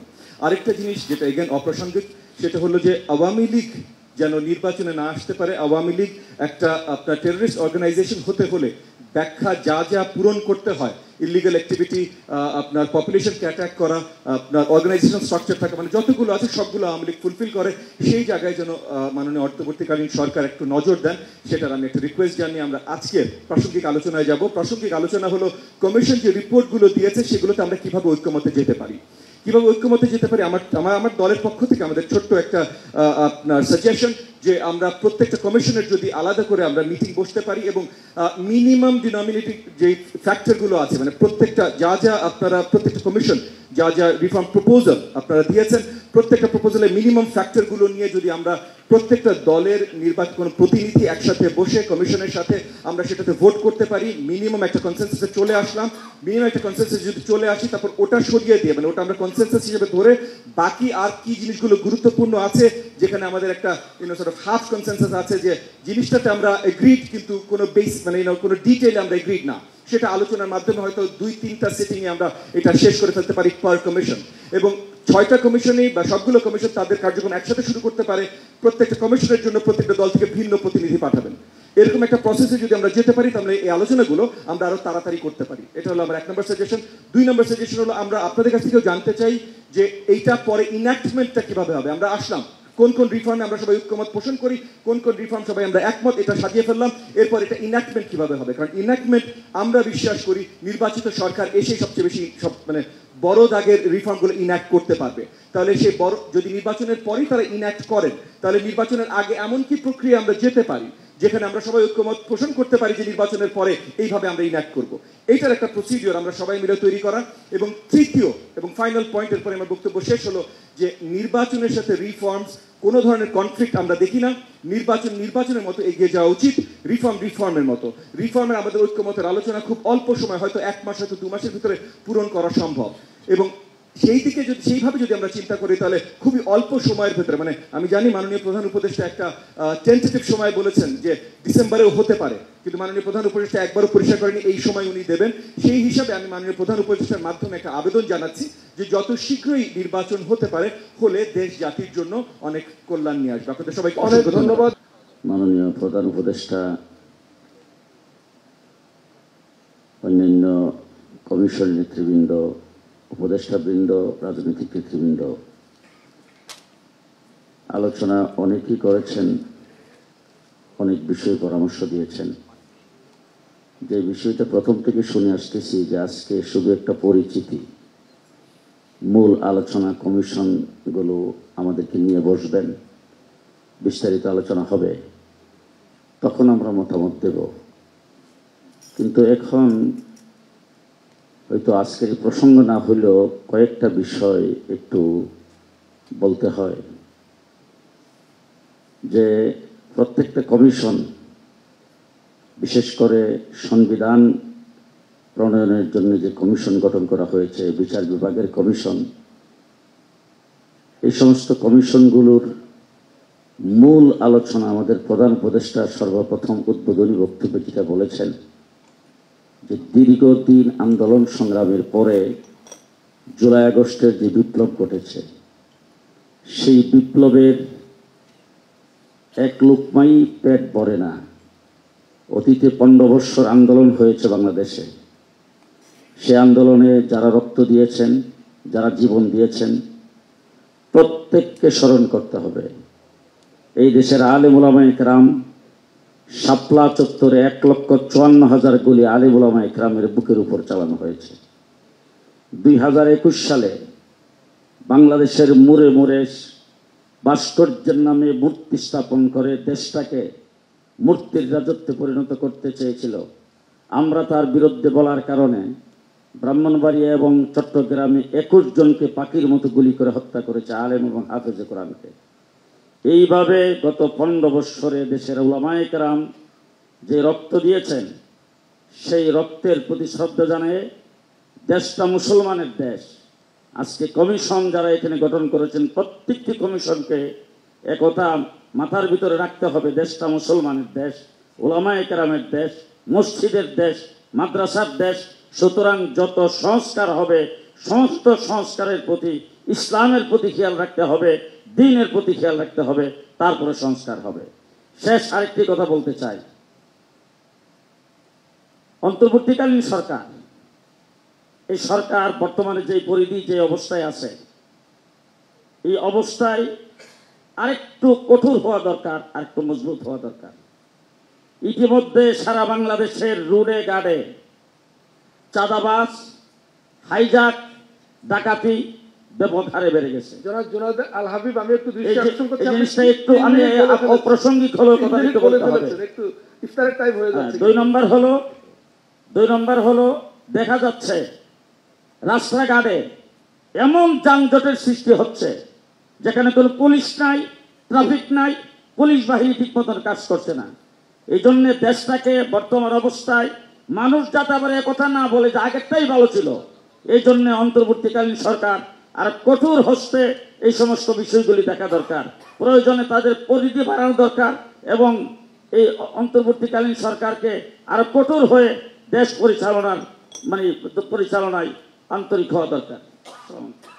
এবং শুরুতেই আমি জুলাই গণ অভ্যুত্থানে নিহত শহীদদের প্রতি, আহতদের প্রতি, তাদের পরিবারের প্রতি গভীর শ্রদ্ধা জানাচ্ছি যারা গুম হওয়া পরিবার, তাদের প্রতি। জুলাইয়ের অভ্যুত্থানের বিজয়ী শক্তির উপরে বর্তমান অন্তর্বর্তীকালীন সরকার গঠিত হয়নি। এই সরকার ছাত্র শ্রমিক জনতার অভ্যুত্থানের ফলাফলের সৃষ্টি হয়েছে। ফলে একে বিপ্লব হিসেবে যদি আমরা দেখি, তাহলে আমরা বলবো, তাহলে সংস্কার কেন? সংস্কার তো কোনো বিপ্লব নয়। ফলে এই দিক দিয়ে আমরা বলতে চাই যে অভ্যুত্থানের উপরে, যে অভ্যুত্থানটা জুলাইতে হয়েছিল, সেই অভ্যুত্থানের শক্তির উপরে দাঁড়িয়ে একটা অন্তর্বর্তীকালীন বিপ্লবী সরকার গঠন করা ছিল অত্যন্ত কর্তব্য, কিন্তু সেটা হয়নি। এবং কেন হয়নি সে সম্পর্কে রাজনৈতিক মহল সচেতন। তো যাই হোক, সে বিষয়ে আমি যাব না। আমি শুধু প্রধান উপদেষ্টা প্রথম পর্বের যে পর্ব সম্পর্কে উনি বলেছেন, আমি সে সম্পর্কে একটু বলতে চাই যে এই পর্ব কিন্তু আসলে শেষ হয়নি। এবং জাতীয় সংসদ নির্বাচনের মধ্য দিয়ে জনপ্রতিনিধিত্বমূলক সরকার যদি এখানে না হয়, তাহলে সাম্রাজ্যবাদী শক্তি তারা তাদের টেবিলে কিন্তু বাংলাদেশের ভাগ্য রয়েছে, তারা ঠিক করবে এখানে কোন ধরনের সরকার হবে। কিন্তু আমরা এটা হতে দেব না। জুলাইয়ের অভ্যুত্থান সেটা হতে দেয়নি।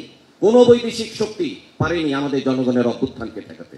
সুতরাং নতুন সংবিধানের প্রশ্ন রয়ে গিয়েছে। আপনারা যে সংস্কারই আমরা করি না কেন, এখানে জনগণের অধিকার আছে সেইগুলোকে পরিবর্তন করা আগামী দিনে এবং নতুন সংবিধান এখানে প্রণয়ন করা। সুতরাং এখানে সংবিধান, নির্বাচন এবং সুশাসন বিষয়ক 6টা সংস্কার কমিশন যে রিপোর্টই করেছেন, আমরা মনে করি তার যে হার্ড কপি বা প্রিন্ট কপি সেটা যদি আমাদের দেওয়া হয় এ সম্পর্কে আমরা মতামত আমরা দিতে পারি। এবং সবশেষে যেটা বলতে চাই, বাংলাদেশকে অস্থিতিশীল করার বহু চেষ্টা চলছে।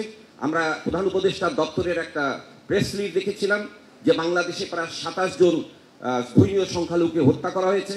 তারা তদন্ত করে দেখেছেন এটা কোনো সাম্প্রদায়িক ঘটনা নয়, হিন্দু বৌদ্ধ খ্রিস্টান ঐক্য পরিষদের নামে একটা সংগঠন এরকম কাজে এখানে ব্যস্ত ছিল। এই ধরনের সংগঠন যারা জনগণের ঐক্য বিনষ্ট করতে চায়, দেশের অস্থিতিশীলতা করতে চায়, বিভক্ত করতে চায় ধর্মের নামে, জাতির নামে, আমরা সেই বাংলাদেশ চাই না। ব্রিটিশ বিরোধী সংগ্রাম, আমাদের মুক্তিযুদ্ধ, আমাদের ভাষা আন্দোলন জাতি ধর্ম নির্বিশেষে একটি গণতান্ত্রিক বাংলাদেশ চাই। এখানে ক্ষমতার জন্য অনেকে রাষ্ট্রধর্ম করেছেন, ক্ষমতার জন্য অনেকে ধর্মীয় কথা সংবিধানে যুক্ত করেছেন, আমরা অতীতে দেখেছি। এসব এখানে হবে না। এই দেশ শ্রমিকের দেশ, কৃষকের দেশ, শোষিত মানুষের দেশ। সুতরাং সেখানে জাতি ধর্ম নির্বিশেষে সকল মানুষের ঐক্য দরকার। আজকে আমরা ফিলিস্তিন, আমরা গাজা দেখি কি ধ্বংসস্তূপে পরিণত হয়েছে গাজা। বাংলাদেশে গণতন্ত্র, স্বাধীনতা এবং অধিকার রাখতে হলে গাজার দিকে তাকাতে হবে। আমাদের ঐক্য দরকার, জাতি ধর্ম বর্ণ নির্বিশেষে সকল জনগণের একটা গণতান্ত্রিক ঐক্য দরকার, যেটা আমাদের গ্রাফিতিতে দেয়ালে দেয়ালে আমাদের ছাত্রছাত্রীরা এঁকে দিয়েছেন। সুতরাং সেই ঐক্য নিয়েই আমাদের গণতান্ত্রিক সংবিধান আপনারা যে সংস্কার করতে চান সেই দিকটা মাথায় রাখবেন। আপনাদের সবাইকে ধন্যবাদ। ইনকলাব জিন্দাবাদ। প্রথম যেদিন সাক্ষাৎ করতে গিয়েছিলাম সেদিনই বলেছিলাম যে একটা রাজনৈতিক দলগুলোর সাথে সমন্বয় করার জন্য একটা টিম করা দরকার, তো সেটা তখন করা হয় নাই। যাই হোক, এখন যেটা হয়েছে সেটার জন্য অনেক ধন্যবাদ জানাই। আমাদের এই যে সরকারটা এখন আছে এটাকে সবাই বলে নিরপেক্ষ সরকার, না আমি বলি এটা সর্বদলীয় সরকার, কারণ সকল দলেরই এখানে অংশগ্রহণ আছে। অনেকে হয়তো বলবেন যে আওয়ামী লীগ তো নাই, কিন্তু আমরা তো শুনি যে নানা সচিব এবং এই যে রাষ্ট্রপতি বসে আছেন উনিও তো আওয়ামী লীগের মনোনীত, সুতরাং এটা সর্বদলীয় সরকারই বলা যায় এটাকে। তবে একটা জিনিস সত্য যে এখন পর্যন্ত এই সরকারের সততা নিয়ে কেউ প্রশ্ন তোলে নাই। আমি বিশ্বাস করি এই সরকার যখন চলে যাবে তখন আমরা এটাকে ফিল করব যে এটা কেমন সরকার ছিল, তখন হয়তো আমাদের অনেক কষ্ট হবে। আমাদের এই সরকার একটা ভালো দিক হচ্ছে ব্যাপক সমালোচনা শুনেন, কিন্তু কতটুকু গুরুত্ব দেন এটা আমি এখনো বুঝতে পারি না। আমরা একটা সমালোচনা করি এই সরকারের, যে এই সরকারের প্রধান ব্যর্থতা হচ্ছে আমাদের যে জাতীয় ঐক্যটা জুলাই আগস্টে ছিল সেটা নারিশ করার জন্য ওনারা কোনো কার্যকর উদ্যোগ নেন নাই, যেটা এখন নিয়েছেন। দেখেন, ছাত্র গণ অভ্যুত্থানে সকলের ভূমিকা ছিল। আমি বাদ দিলাম 15-16 বছরের আমাদের সংগ্রামের কথা বাদ, কিন্তু এই জুলাই আগস্টে যারা ভূমিকা রেখেছেন তাদের অন্তর্ভুক্তি নাই অনেক জায়গায় আমি দেখি। যেমন ছাত্রদের যেভাবে দেখানো হয়, কিন্তু আমি তো দেখেছি নজরুল ইসলাম খানও তো জেলে গিয়েছিলেন, আবদুল্লাহ তাহের বা এই জোনায়েদ সাকিরা তো আহত হয়েছিলেন, এই যে আমার পাশে বসে এহসানুল হুদাও তো জেলে গিয়েছিলেন, আমরাও তো গুলিবিদ্ধ হয়েছিলাম, এখানে অনেকে আছেন। কোথাও কি একটা ছবি আছে এদের? কোথাও কি এদের কথা স্মরণ করা হয়? সুতরাং জাতীয় ঐক্যের প্রয়োজন হলে যারা যারা ভূমিকা রেখেছেন, কষ্ট করেছেন, সবার ভূমিকাটা রাখা দরকার, কারণ এটা রাখলে আমরা বড় হব, ছোট হব না।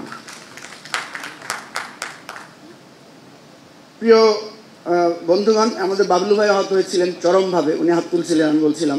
যাই হোক, একটা জিনিস খুবই কষ্ট পাই, সেটা হচ্ছে এই সরকারের কর্তৃত্বটা আমরা দেখতে পাচ্ছি না।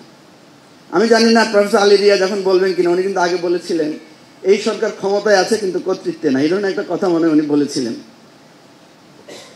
কর্তৃত্ব আছে কিনা, একজন উপদেষ্টা যদি সিভিল ড্রেসে অর্থাৎ কোনো ধরনের পরিস্থিতি ছাড়া রাস্তায় বেরোয় ছিনতাইকারের হাতে পড়েন, এরপরে যদি উনি পুলিশকে কল করেন তাহলে উনি বুঝবেন কতটুকু পুলিশি কর্তৃত্ব বা সামাজিক নিরাপত্তা আছে। এইটা অবশ্যই বুঝতে হবে। যদি এই সরকারের কর্তৃত্বই না থাকে, ওনারা কিভাবে নির্বাচন করবেন? স্থানীয় করেন, জাতীয় করেন, কি করবেন? কিছুই করা যাবে না যদি কর্তৃত্ব না থাকে। যার যেখানে শক্তি আছে সেই কেন্দ্র দখল করবে, এবং তখন এই নির্বাচনটা হবে সবচেয়ে দুর্বল একটা নির্বাচন। সুতরাং আমি বলবো কর্তৃত্ব প্রতিষ্ঠা করেন প্লিজ। আমাদের প্রধান উপদেষ্টা উনি শান্তির জন্য নোবেল পেয়েছেন, কিন্তু এই রাষ্ট্র শাসনটা একটু কষ্টের জায়গা। আমি স্যারের প্রতি শ্রদ্ধা রেখে বলছি যে 6 মাস গিয়েছে, আপনি কর্তৃত্ব স্থাপন করেন, আমরা সবাই আপনার সাথে আছি, আমরা থাকব। সংস্কার কমিশনকে কিন্তু আমরা লিখিত প্রস্তাব আগে দিয়েছি, শুধু পুলিশ কমিশন ছাড়া বাকি সবাই আমাদের কাছে সুপারিশ দিয়েছিলেন, আমরা মতামত দিয়েছি। সেগুলো খুঁজলে কিন্তু আমাদের ঐক্যমতের একটা জায়গা আপনারা ইজিলি পেয়ে যাবেন। সুতরাং সেটা ধরে যদি কাজ শুরু করেন এবং সবাইকে যেভাবে আপনারা আবারও ডাকেন, আমি মনে করি খুব সহজে কাজটা করা যাবে। সবাইকে ধন্যবাদ। আসসালামু আলাইকুম। আমি খুব সংক্ষেপে আমার বক্তব্য রাখছি। আমাদের এই সংস্কার কমিশনের যে সুপারিশগুলো, এগুলি আমি মনে করি আগামীর বাংলাদেশের স্বপ্নের একটা গল্প। এই স্বপ্নগুলো কতটুকু বাস্তবায়িত হবে সেটা নির্ভর করছে আমরা কতটা খোলা মনে সবাই অনেক কিছু বিষয়ে একমত হতে পারি, আমরা কতটা ধৈর্যশীল হই এই একমত হওয়ার জন্যে, এবং এই স্বপ্নগুলিকে বাস্তবায়ন করার জন্যে আমরা কতটুক সিনসিয়ারলি এটাকে সময় দিই। আমরা যেখানে ধৈর্য হারাবো সেখানে আমরা আর মতের মিল খুঁজে পাবো না। আমরা যেখানে বিভেদ সৃষ্টি করব সেখানেই আমরা আগ্রাসী কাউকে দেখতে পাবো আমাদের এই বিবেকটা কাজে লাগাতে। অতীতে তাই হয়েছে। আমরা যদি এবার ধৈর্য হারাই অথবা এই সংস্কারকে প্রয়োজনীয় সময় না দিই, তাহলে এটাও আমাদের একটা স্বপ্নই থেকে যাবে, এটা বাস্তবায়ন হবে না। তাই বলে কোনোভাবেই নির্বাচন, সংস্কার আর বিচার, এই তিনটাকে একটাকে আরেকটার প্রতিদ্বন্দ্বী করা যাবে না। এই সবগুলি আমাদের প্রয়োজন এবং সবগুলি সঠিক সময়ে প্রয়োজন। এর কোনোটা ছাড়াই আমাদের জাতির পুনর্গঠন বা সেই স্বপ্ন বাস্তবায়ন সম্ভব বলে আমি মনে করি না। আমাদের দল বাকি সবার সাথে সহযোগিতার জন্য হাত প্রসারিত করবে। আমাদের দল বাকি সবার মতকে প্রাধান্য দেওয়ার জন্য সর্বোচ্চ চেষ্টা করবে। আমি আমাদের দলের পক্ষ থেকে সেই অঙ্গীকার করছি।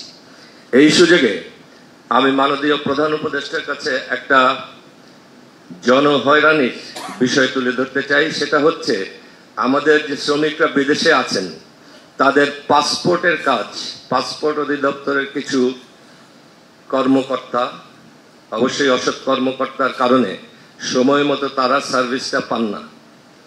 অনেক ঘুরতে হয় তাদের একটা পাসপোর্ট রিনিউ করতে বা একটা পাসপোর্টের যে কোনো কাজ সম্পাদন করতে।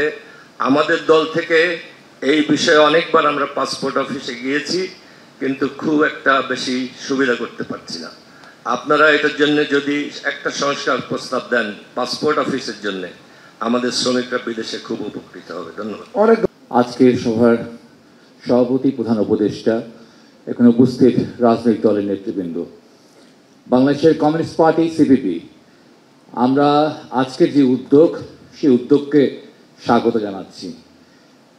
আমরা আমাদের মাননীয় প্রধান উপদেষ্টা, তিনি যে আজকে তার প্রথম পর্বের বর্ণনা দিয়েছেন, ইতিবাচক একটি বর্ণনা, তার সাথে একমত। কিন্তু একই সাথে এই 6 মাসের কিছু অভিজ্ঞতা আমাদের রয়েছে, যে অভিজ্ঞতাগুলোকে এড়ানো যাবে না। আমরা এখানে বিভিন্ন রাজনৈতিক দলের সিনিয়র বা শীর্ষ নেতৃবৃন্দ বসেছি, কিন্তু বাংলাদেশের যে আম জনতা রয়েছে তার দিকে আমাদের তাকাতে হবে। এই আম জনতা সংস্কার কি জিনিস বোঝে না। এই আম জনতা বাজারে গিয়ে দেখে জিনিসপত্রের দাম কেমন। এই আম জনতা শুধু চায় সরকারের কাছে, রাষ্ট্রের কাছে যে রাতের বেলায় নিরাপদে থাকবে। এবং এই আম জনতা জানে যে সে দীর্ঘ 16 বছর ধরে ভোট দিতে পারে না, তার ভোটাধিকার ছিনতাই হয়ে গেছে। এই 3টি জিনিস কিন্তু বাংলাদেশের 17 কোটি মানুষের আকাঙ্ক্ষার জায়গা। আর নাইলে এই সংস্কারের বিষয়টা মানুষের, সাধারণ মানুষের মাথার উপর দিয়ে যাবে। আমরা এখানে যারা শিক্ষিত মানুষ আছি তারা বাংলাদেশের কত পার্সেন্ট মানুষ? কৃষক, শ্রমিক, ক্ষেতমজুর, মেহনতি মানুষ, নিম্ন মধ্যবিত্ত, তাদের জীবনের দিকে তাকিয়ে আমাদের সময়কালটাকে মূল্যায়ন করতে হবে। ফলে আমরা মনে করি যে 3টি জিনিস, একটি হচ্ছে নির্বাচন, একটি হচ্ছে ফ্যাসিস্টদের বিচার, আর একটি হচ্ছে সংস্কার। এই 3টি জিনিসকে কখনোই আমরা একটার সাথে আর একটা মুখোমুখি দাঁড় করালে আমরা ভুল এবং বিপর্যয়ের মধ্যে পড়ব। 3টি আলাদা আলাদাভাবে অগ্রসর হতে হবে। আর একটা কথা মনে রাখবেন, স্থানীয় নির্বাচন, সেখানে বিভিন্ন রকমের স্থানিক এবং আঞ্চলিক ইস্যু রয়েছে, নানা ধরনের বিরোধের ব্যাপার স্যাপার রয়েছে, এবং সেটা অরাজনৈতিক দলের আন্ডারে হোক আর রাজনৈতিক দলের আন্ডারে হোক, সেটা অনেক অনেক বেশি কঠিন জাতীয় নির্বাচনের জন্য। ফলে এত কঠিন একটি চ্যালেঞ্জ নিয়ে কোনো বিতর্কের মধ্যে পড়া যাবে না, কারণ আপনাদের সফলতার মধ্যে নির্ভর করছে এই যে সহস্র শহীদের রক্তের বিনিময়ে আপনারা দায়িত্ব নিয়েছেন, সেই শহীদের রক্তের সাথে কিন্তু আমরা বিশ্বাসঘাতকতা করতে পারবো না। সবাইকে ধন্যবাদ। আসসালামু আলাইকুম। আমরা আগেই শুনেছি যে আজকের এই সভায় খুব বেশি আলোচনা করা, মতামত দেওয়ার সুযোগ নেই, শুধুমাত্র পরিচিতি সভা হিসাবে এটা ডাকা হয়েছে। কাজেই বিস্তারিত আলোচনায় আমি যাব না। আমি শুধু এই কথাটুকু বলে শেষ করতে চাই যে দেশ এবং জাতির সামনে একটা কঠিন চ্যালেঞ্জ আমরা মোকাবেলা করছি বর্তমান মুহূর্তে। এই মুহূর্তে বিভিন্ন ইস্যু, বিভিন্ন পরস্পর বিরোধী ইস্যু আমাদের সামনে হাজির হয়েছে। আমরা সেগুলিকে মোকাবিলা করে আগে নির্বাচন, আগে সংস্কার, আগে জাতীয় সংসদের নির্বাচন নাকি স্থানীয় সরকারের নির্বাচন, এই সমস্ত পরস্পর বিরোধী প্রশ্নগুলি আমাদের সামনে, সেগুলি আজকের এই সভায় আলোচনা করব না। আমি শুধু এই কথাটুকু বলে আপনাদের দৃষ্টি আকর্ষণ করতে চাই, আমরা ঐক্যমত পোষণ করার জন্য যে সমস্ত ইস্যুগুলি বেছে নিয়েছি, সেগুলির জন্য এই সংস্কার কমিশনের যারা প্রধান তারা দারুণ কষ্ট করেছেন, অপরিসীম পরিশ্রম করে তারা যে ডকুমেন্ট পেশ করেছেন, তার জন্য আমি আমার অন্তরের অন্তঃস্থল থেকে তাদেরকে ধন্যবাদ জানাতে চাই। কিন্তু সেই সঙ্গে একই নিঃশ্বাসে আমি এই প্রশ্ন করতে চাই, এই ঐক্যমত্য আসলে কতটুকু সম্ভবপর হবে, বাস্তবায়িত করা যাবে, আমরা একমতে উপনীত হতে পারবো আগামী নির্বাচনে, অথবা তারপরে সর্বসম্মতিক্রমে আপনাদের এই সুপারিশ সমূহ গৃহীত হবে, আর সুনিশ্চিত গ্যারান্টি আমরা পাচ্ছি না, এবং মনে হয় সেটা সম্ভব নয়। আজকে তাই নির্ভর করতে হবে, একটু আগে আমার এক তরুণ বন্ধু যেটা বলে গেলেন যে ঐক্যমত্য তার যে ইনাক্টমেন্ট, সেটার উপরেই নির্ভর করতে হবে, এবং সেই ইনাক্টমেন্টের জন্য দরকার পার্লামেন্ট। এই পার্লামেন্ট নির্বাচন আজকে তাই আমার বিবেচনায় সর্বাগ্রে সব কিছুর উপরে তার গুরুত্ব। আমরা খুব সুন্দর সংস্কার প্রস্তাব, দেশ এবং জাতির কল্যাণকর প্রস্তাবনা হাজির করতে পারি, কিন্তু আমাদের ব্যাপক জনগোষ্ঠী যে ঐক্যমত্য প্রতিষ্ঠা করা খুবই কঠিন কাজ।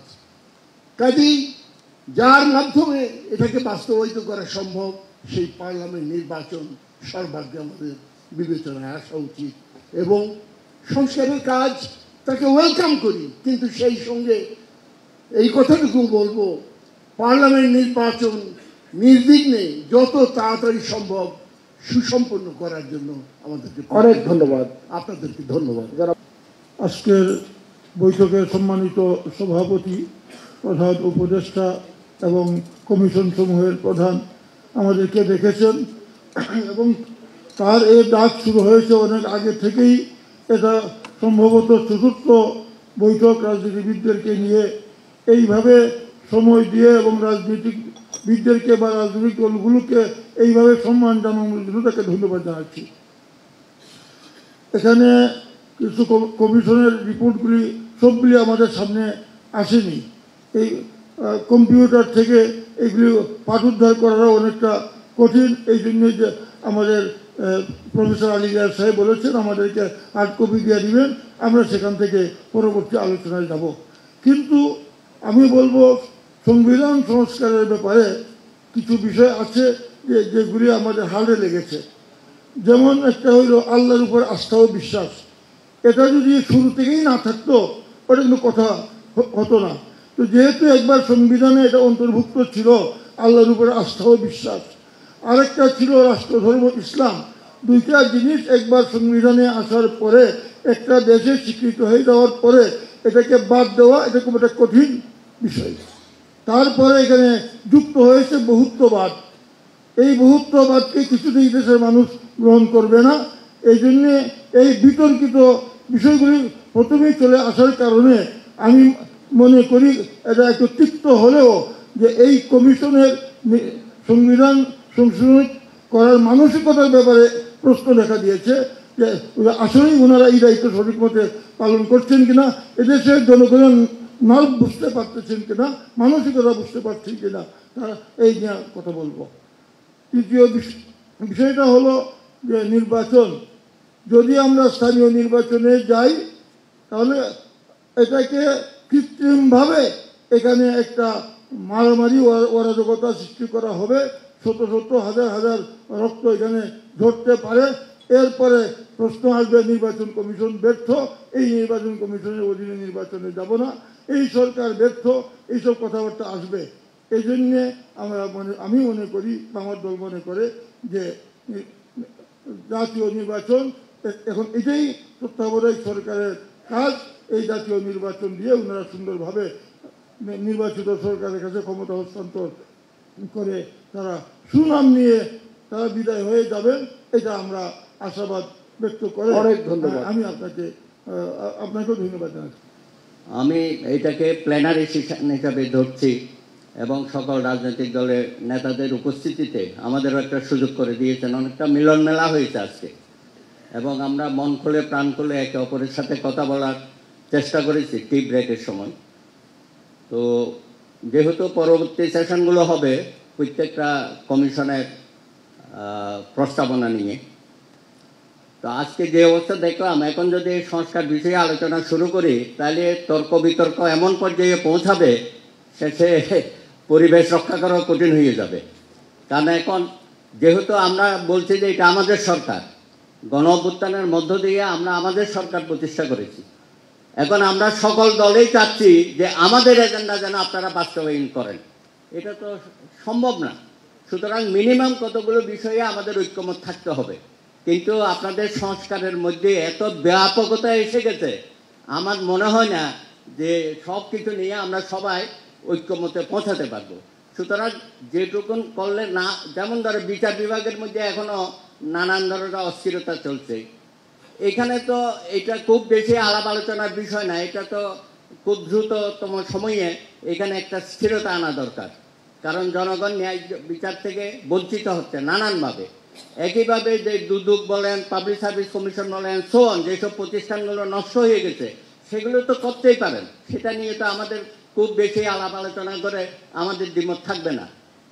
এমনকি পুলিশের মধ্যে যে অস্থিরতা চলছে সেটা আমাদের সাথে আলাপ করে তো আপনারা করতে পারবেন না। যারা আপনারা রাষ্ট্র পরিচালনার দায়িত্ব নিয়েছেন আপনাদেরকে ঠিক করতে হবে ইমিডিয়েটলি এখানে কিভাবে স্থিরতা আনা যায়।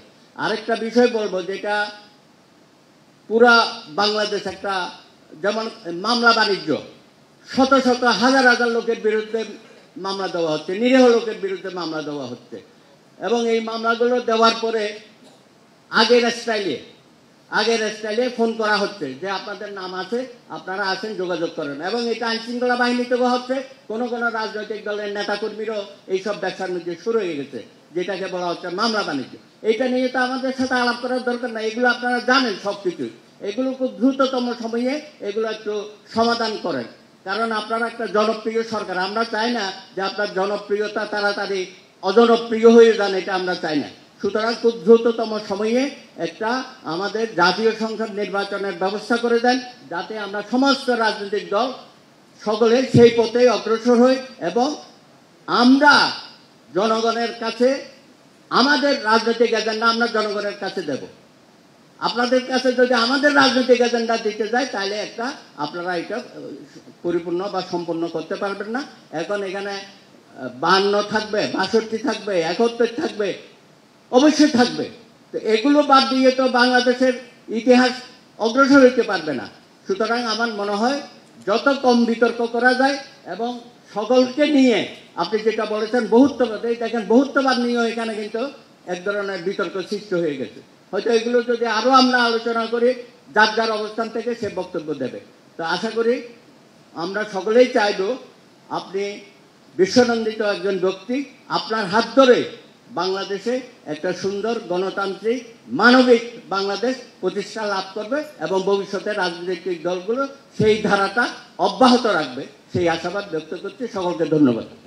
জাতীয় ঐক্যমত্য কমিশনের সাথে বিভিন্ন রাজনৈতিক দলের নেতৃবৃন্দের এই মত বিনিময় সভার যেন প্রধান উপদেষ্টা, ঐক্যমত্য কমিশনের সদস্যবৃন্দ এবং উপদেষ্টা মণ্ডলী, বিভিন্ন রাজনৈতিক দলের শ্রদ্ধেয় নেতৃবৃন্দ, সবাইকে আমাদের পার্টি বাংলাদেশের সমাজতান্ত্রিক দল বাসদের পক্ষ থেকে শুভেচ্ছা এবং অভিনন্দন জানাচ্ছি।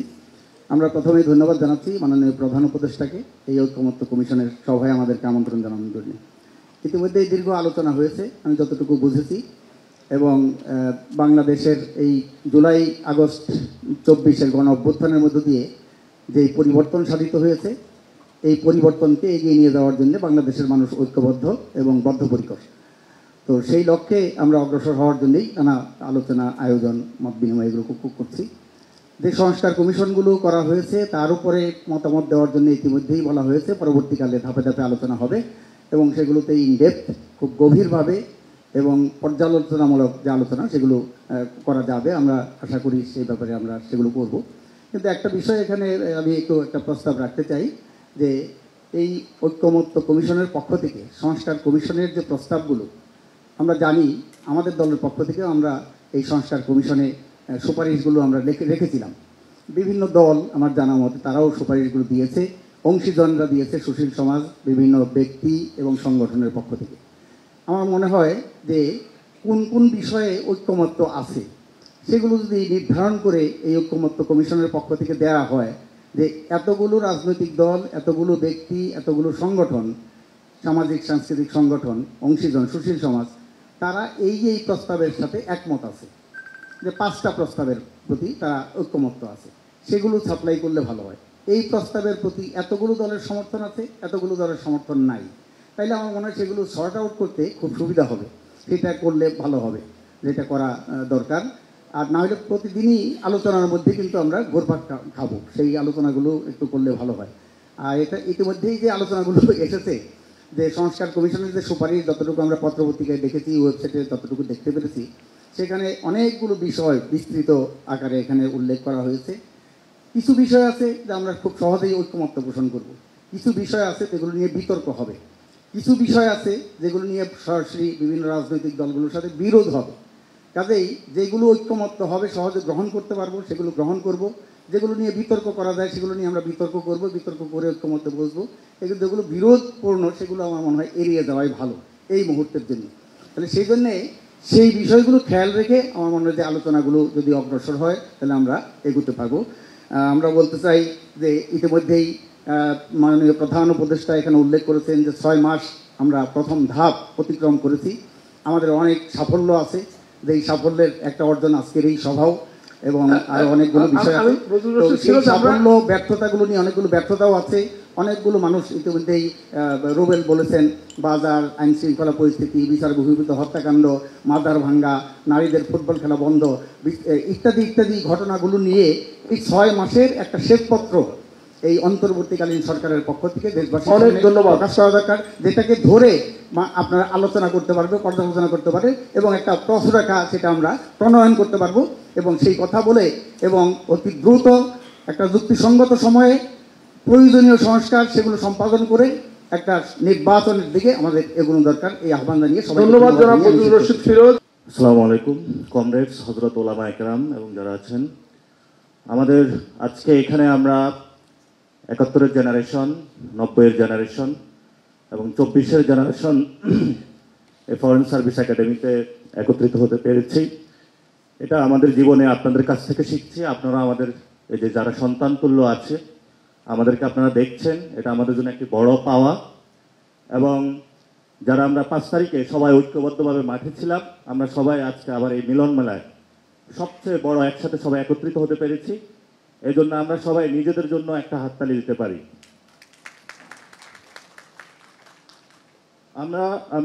আমার 6 মাসের একজন বেবি রয়েছেন, তো মেয়ে, আমি গ্রামে গিয়ে তার সার্টিফিকেট করার জন্য অনেক হেনস্থার শিকারী হয়েছি বলতে বলে।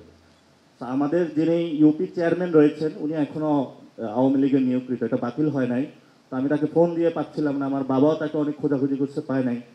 তা আপনারা কে আগে কে পরে এই বিষয়গুলো নিয়ে আজকে অনেক কথা বললেন, অপ্রাসঙ্গিক বিষয় বলে রাখি কিভাবে সমাধান করবেন, তবে যাতে আমরা এই সেবাগুলো পাই সেগুলো আপনারা একটু বিবেচনায় রাখবেন।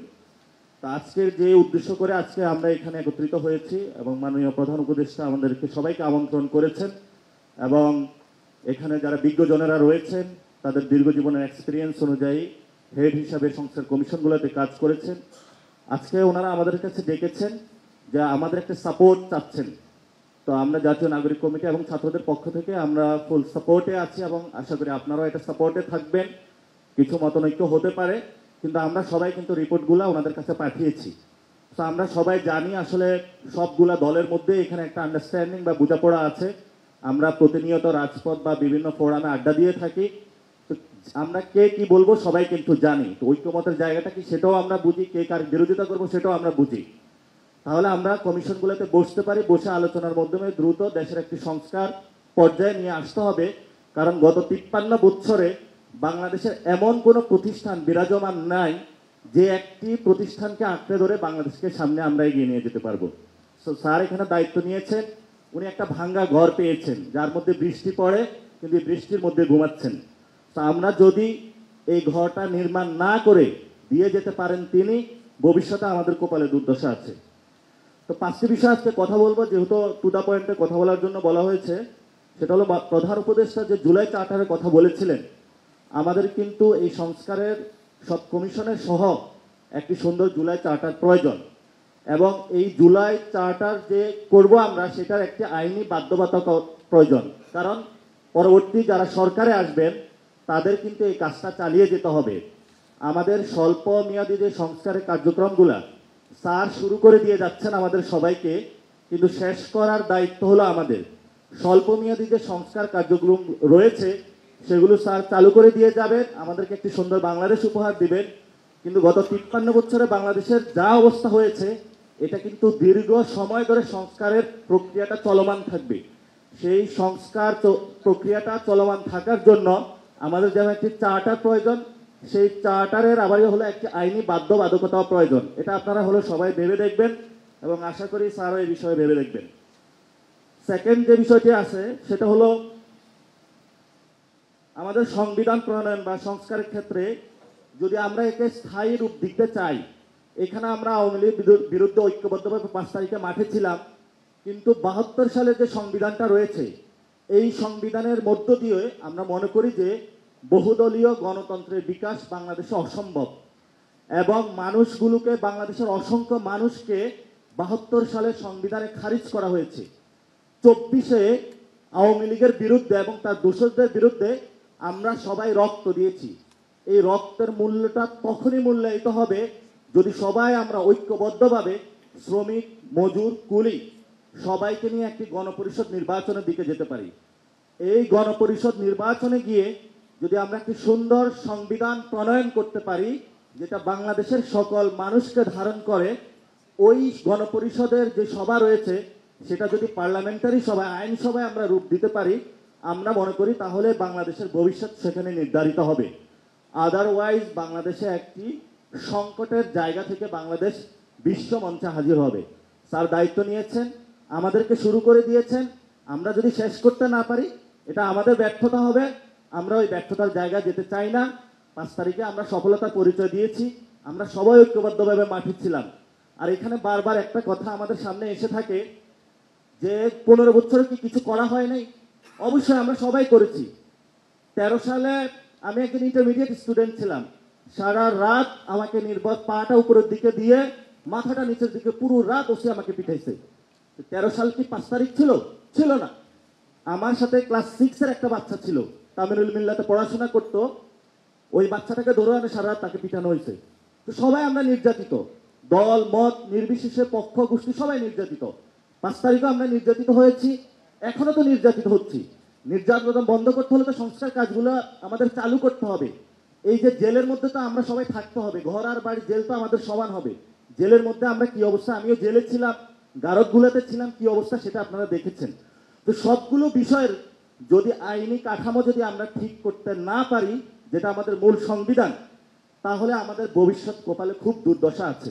এই জন্য আমরা 3 তারিখে খুব সুচিন্তিত একটি দাবি দিয়েছিলাম, যেটা নাহিদ ইসলাম পাঠ করেছিলেন, যে পুরাতন যে বন্দোবস্ত সেটা আমরা চাই না, ফেসিবাদী ব্যবস্থার যে বিলোপ, আমরা শুধু শেখ হাসিনার উৎপাটন চাই নাই, আমরা শেখ হাসিনার সাথে সাথে তার যে সিস্টেমটা রয়েছে পুরোটার মূল উৎপাটন আমরা চেয়েছি।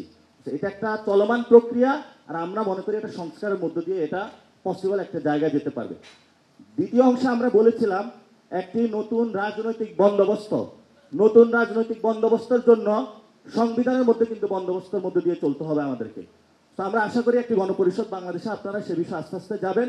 এটা যদি নাও পারি, আমাদের এই মাসে যে দলটা আসবে, আমাদের আগামীর রাজনৈতিক লাইন এটা হবে, এবং আপনারা সবাই আশা করি সে লাইনের সাথে থাকবেন, আমাদেরকে সাপোর্ট দিবেন, আপনাদের সন্তানদেরকে। কারণ আমি শুধু একটা জায়গায় রিপ্রেজেন্টেশন করি না, আমি আপনার মেয়ে বা ছেলে রিপ্রেজেন্টেশন করি। তা আপনার মেয়ের ছেলের যে ভবিষ্যৎ যে বাংলাদেশে আসবে, আপনার মেয়ের ছেলের যে ভবিষ্যৎ যদি আপনি চিন্তা তাকে ঘোরে না দিয়ে যেতে পারেন, আপনি বাপ ভাই হিসাবে দায়বদ্ধতার জায়গা থাকবেন। আশা করি বাপ ভাই এবং ফিউচার বাংলাদেশের জেনারেশনের জন্য, আমাদের জন্য আপনারা অনেক করেছেন। এই কাজটা আমাদেরকে আল্লাহ হস্তে করে দিয়ে যায়। একটি গণপরিষদ, আমরা একটি সুন্দর সংবিধান চাই, যে সংবিধানের মধ্য দিয়ে সুন্দর করে আমরা বাংলাদেশটা গড়তে পারবো। আজকে সবাই আমরা একত্রিত হতে পেরেছি, আপনাদের কথাগুলো শুনছি, আপনাদের থেকে শিখছি, ভবিষ্যতেও শিখবো। সে শিক্ষা অনুযায়ী আপনাদের শ্রদ্ধা নিয়েই কাজ করে দেবো। ইনশাল্লাহ দেখা হবে আমাদের ভবিষ্যৎ বাংলাদেশে। ধন্যবাদ সকলকে। আসসালামু আলাইকুম। আজকে মাননীয় প্রধান উপদেষ্টা এবং যারা এই সংস্কার কমিটিগুলোর প্রধান, তাদেরকে আন্তরিকভাবে ধন্যবাদ এবং কৃতজ্ঞতা জানাতে চাই। আজকে আমাদেরকে এখানে আমন্ত্রণ জানিয়ে একটা সুযোগ করে দিয়েছেন আপনাদের কথা বলার শুরুটা করার জন্যে। এটা মাননীয় প্রধান উপদেষ্টাই বলেছেন যে এটা হচ্ছে সূচনা। এবং আজকে এই সভাটি হচ্ছে মূলত একটি আপনার একটা ফর্মালিটিস যে আপনার উনি উপস্থাপন করলেন বিষয়টা, এই বিষয়টা নিয়ে আমরা সামনের দিকে আলোচনা করব। আমাদের নজরুল ভাই খুব সুন্দর কথা বলেছেন, একটা এটা না বললে হবে না, হচ্ছে যে আজকে দেশের সবচেয়ে বরেণ্য পণ্ডিত ব্যক্তিরা তারা আমাদের দেশের ভবিষ্যতের জন্য তারা কিছু সংস্কারের প্রস্তাব রচনা করেছেন। এখন আমরা এটাতে অত্যন্ত গর্বিত, আনন্দিত, এবং আমরা বিশ্বাস করি যে এখান থেকে আমাদের অনেক ভালো কিছু নিশ্চয়ই বেরিয়ে আসবে। এবং আমরা অনুরোধ করব যে আমাদেরকে যে হার্ড কপিগুলো দেওয়া হয়, তাহলে হার্ড কপিগুলো নিয়ে আমরা এটার উপরে কাজ করতে পারি। কারণ আমরা এই ব্যাপারটাতে অত্যন্ত সিরিয়াস। কারণ আমরা নিশ্চয়ই লক্ষ্য করেছি আজকে আমাদের এখানে যারা উপস্থিত হয়েছি, আমাদের দলের সবচেয়ে বয়স্ক যারা এবং যারা অভিজ্ঞ, আমাদের স্ট্যান্ডিং কমিটির প্রায় 6 জন এখানে আজকে আমরা উপস্থিত আছি। অর্থাৎ আমরা এতে কতটা গুরুত্ব দিচ্ছি এটা এখান থেকে আপনারা বুঝতে পারবেন। আমরা ইতিমধ্যে যখন আমাদেরকে চিঠিপত্র দিয়েছিলেন, সেই চিঠিগুলো আমরা কিন্তু প্রত্যেকটাই একটা হোমওয়ার্ক করে আমরা তাদের সেইগুলো আপনার আমাদের যে মতামত, সেই মতামতগুলো আমরা তাদেরকে প্রত্যেকটা সংস্কারের বিষয় দিয়েছি। সুতরাং আমি কথা বাড়াবো না, আজকে কথা বেশি কিছু বলার নেই। শুধু একটা কথাই বলতে চাই যে মালিক, এই দেশের মালিক হচ্ছে কিন্তু আপনার জনগণ। তাদেরকে কেন্দ্র করেই কিন্তু আমাদের সমস্ত কাজগুলো আবর্তিত হবে এবং ভবিষ্যৎ আমাদের নির্মিত হবে সেইভাবেই। আজকে ছেলেরা, তাদের প্রতি শ্রদ্ধা জানাতে চাই যারা প্রাণ দিয়েছে, এবং সেই সঙ্গে বিগত 15 বছরে যারা এই গণতন্ত্রের জন্য সংগ্রাম করেছে, লড়াই করেছে, তাদের প্রতি আমাদের ভালোবাসা, তাদের প্রতি আমাদের শ্রদ্ধা আমরা নিবেদন করছি। একই সঙ্গে এটুকু প্রত্যাশা করব যে জনগণ যেন কখনো বিমুখ না হয়, জনগণ যেটা প্রত্যাশা করে সেখানেই যেন আমরা সবাই যেতে পারি এবং ঐক্যের মধ্যে দিয়ে যেতে পারি। সুতরাং কথা বেশি কিছু নেই। আবারও ধন্যবাদ আমাদেরকে আহ্বান জানার জন্যে। আমরা কাগজপত্রগুলো পেলে আমরা সেইভাবেই আবারও আপনাদের সামনে উপস্থিত হব। ধন্যবাদ। শুধুমাত্র 2টা কথা বলতে চাই। এর একটা হচ্ছে যে কমিশনের আজকে তো মানে যেগুলি নিয়ে আমরা আলাপ করবো এগুলি নিয়ে আমি কোনো কথা বলছি না। আমি শুধু একটা জিনিস বলতে চাই কমিশনের কাছে, যে আমরা একই সাথে 2টা কন্ট্রাডিক্টরি জিনিস চাই। আপনার একটা হচ্ছে যে আমরা চাই যে কমিশন এই সংস্কারের পদ্ধতি কী হবে এটা নিয়ে কোনো কথা বলেনি। তারা বলেছেন যে এটা টার্মস অফ রেফারেন্সে নাই, কিন্তু আমরা একটা টেকসই সংস্কার চাই। সেইটা নিয়ে তারা যদি আসলে পদ্ধতির ব্যাপারে কোনো কথা নাও বলে, এবং আমি চাই তারা না বলুক, কিন্তু আমরা যেন পদ্ধতি নিয়ে কথা বলি, তার জন্য যে স্পেসটা থাকা দরকার এই সংস্কার প্রস্তাবনার মধ্যে সেই স্পেসটা নাই। কোনোভাবে এইটা আসলে আমাদের পরবর্তী যে আলাপগুলো হবে সেখানে যেন যুক্ত থাকে আমাদের ব্যাপারটা, আমরা যেন এটা নিয়ে কথা বলার সুযোগ পাই এবং আমরা যেন নিজেদের মধ্যে কথাবার্তা বলে এটাকে ঠিক করতে পারি। এইটা হচ্ছে একটা। একই সাথে ধরেন এর বিপরীত একটা চাওয়া আছে। বিপরীত চাওয়া হচ্ছে এরকম যে ধরেন আপনাদের জায়গা থেকে স্থানীয় সরকার কমিশন বললো যে আসলে স্থানীয় সরকার নির্বাচনটা আগে হতে হবে। এরকমের জায়গাগুলিতে আসলে কমিশন যেগুলি আছে তাদের কোনো কথা না বলা, এইটা যদি আসলে লাগে তাইলে আসলে রাজনৈতিক দলগুলির দিক থেকে বলা, রাজনৈতিক দলগুলির মধ্যে আসলে এটার একটা ব্যবস্থা করা যেন আসলে ফেসিলিটেট করে গভর্নমেন্ট কিংবা আসলে কমিশনগুলি নিজেরা যেন না বলে। তার মানে আমি কথাটা বলছি এই জন্য যে কোনোভাবে এই সরকার যেন আমাদের কাছে কারো হয়ে কাজ করছে কিংবা কারো পক্ষে কাজ করছে, কারো বিপক্ষে কাজ করছে, এই ধারণা যেন আমাদের ভেতরে গুণাগ করেও তৈরি না হয়। যদি এটা তৈরি হয় তাহলে আমাদের সন্তানরা যে কাজটা করতে জীবন দিয়েছে, আমরা 12 বছর ধরে এটা টানা একটা ফোকাস রেখে, শুধু রাষ্ট্রের সংস্কারের উপরে ফোকাস রেখে আমরা টানা 12 বছর কাজ করেছি, আমরা কোনোভাবে এইটা আসলে বিফলে যাক এটা আমরা চাই না। তো আমাকে কথা বলার সুযোগ দেওয়ার জন্য এবং শোনার জন্য আপনাদের সবাইকে ধন্যবাদ এবং কৃতজ্ঞতা জানিয়ে আমার কথা শেষ করছি। একদম ন্যূনতম কি কি বিষয়ে ঐকমত্য হয়েছে সেটা বলা হবে। কেন বলেনি এটা ওনারা জানেন। এরকম কি যে কোনো ঐকমত্য হয়নি তা তো না, যদিও পত্রিকায় তেমন দেখিনি। পত্রিকায় শুধু এসছে প্রধানমন্ত্রী 2 টার্মের বেশি থাকতে পারবে না, আর বাকি যতগুলো বিষয় এসছে তার মধ্যে মত পার্থক্য আছে। যেহেতু এই কমিশনটা বা আছে যারা ডেকেছেন নাম হয়েছে ঐকমত্য কমিশন, তার মানে ঐকমত্যটাকে ফান্ডামেন্টাল মনে করছেন, হুইচ ইজ ট্রু। ঐকমত্য একেবারেই ছিল না বলে মিশরের বিপ্লব বলেন, অভ্যুত্থান বলেন, ব্যর্থ হয়ে গেছে। কিন্তু তিউনিসিয়া রিলেটিভলি বেশি ভালনারেবল ছিল, কিন্তু সেটা সাকসেসের দিকে গেছে। আবার নেপালও ভালো করছে। আমাদের প্রথম অ্যাগ্রি করতে হবে যে আমরা একটা ঐকমত্য গড়ব। আর ঐকমত্য যখন গড়বেন তার মানে হার মার তো দিতে হবে, কাউকে কাউকে কিছু ছাড়তে হবে, কাউকে কাউকে হয়তো নিতে হবে। কথা হচ্ছে এই কাজটা করবে কি, এই যে ঐকমত্য গড়বার জন্য কাজটা কার। প্রফেসর ইউনূস বলছেন আমি কিছু চাপাবো না, যা ন্যূনতম হবে সেটা করব, যেটা হবে না ছেড়ে দিয়ে চলে যাব। উনি ফ্রান্স থেকে প্রথম যখন ফিরেছেন এয়ারপোর্টে সাংবাদিকরা অনেক প্রশ্ন করছিল, একসময় বিরক্ত হয়ে নাকি এমনি অভিমান করে বা রাগ দেখাতে গিয়ে বলেছেন আমি যা বলছি শুনতে হবে, না হলে আমি আবার চলে যাব। স্যার মেহরবানি করে ওই কাজটা যেন না করেন, এটা শেষ করতে হবে। এবং শেষ করবার জন্যে না, আমি এটা বললাম কেন, ডক্টর ইউনূস সবাই জানেন ইজ আ সুইট টকার, কিন্তু খালি মিষ্টি কথা বললে তো রাজনীতি হবে না। রাজনীতিটা একটু কঠিন জিনিস। ধরেন এই যে বলা হলো বহুত্ববাদ চলবে না, কাউকে হার্ট করছি না, আমি করলে আমি মাপ চাই।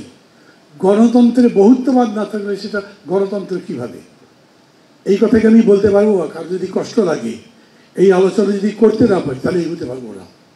এরকম আরও কিছু বিষয় আছে। আমরা এরকম একটা বিভাজিত সমাজ, পোলস অ্যাপার্ট আমাদের চিন্তা আছে, কথা আছে, এগুলোকে কোথাও মিলে সংশ্লেষ করে এক জায়গায় একটা কনসেনসাস করেই আপনাকে নির্বাচনের দিকে যেতে হবে। এটা কে করবে? সবচেয়ে ভালো হতো আমি মনে করি আমরা রাজনৈতিক দল যারা আছি না, সবাই মিলে বসে যদি একটা কনসেনসাস করে একটা চার্টার প্রিপেয়ার করে এই গভর্নমেন্টকে দিতে পারতাম যে এইটা এক্সিকিউট করেন, আমার ভালো লাগতো। কিন্তু আমি জানি এটা আমরা পারবো না। তখন আমার কোনো উপায় নেই, ডক্টর ইউনূসের প্রতি আস্থাশীল হতে চাইছি, উনি যেন নিরপেক্ষ থাকেন। কারণ আমি এটা বিশ্বাস করি যত যাই হোক লিমিটেশন ভুল ত্রুটি থাকলেও ওনার আর একবার ইলেকশন করে চিফ অ্যাডভাইজার বা প্রধানমন্ত্রী হওয়ার ধান্দা নেই। উনি তার চাইতে ছোট নাকি, বড়ই তো আছেন। সো তাকে এই জায়গায় আমি মনে করি লিডটা নেওয়া দরকার। একজন বললেন যে ওনাকে একটু কর্তৃত্ব নিতে হবে। আমি কর্তৃত্ববাদী হতে বলছি না, কিন্তু নেগোসিয়েশনে কারো না কারো কর্তৃত্ব থাকতে হবে। আমাদের অন্যান্যদের সবাই মিলে কারো না কারো কর্তৃত্ব মানতে হবে।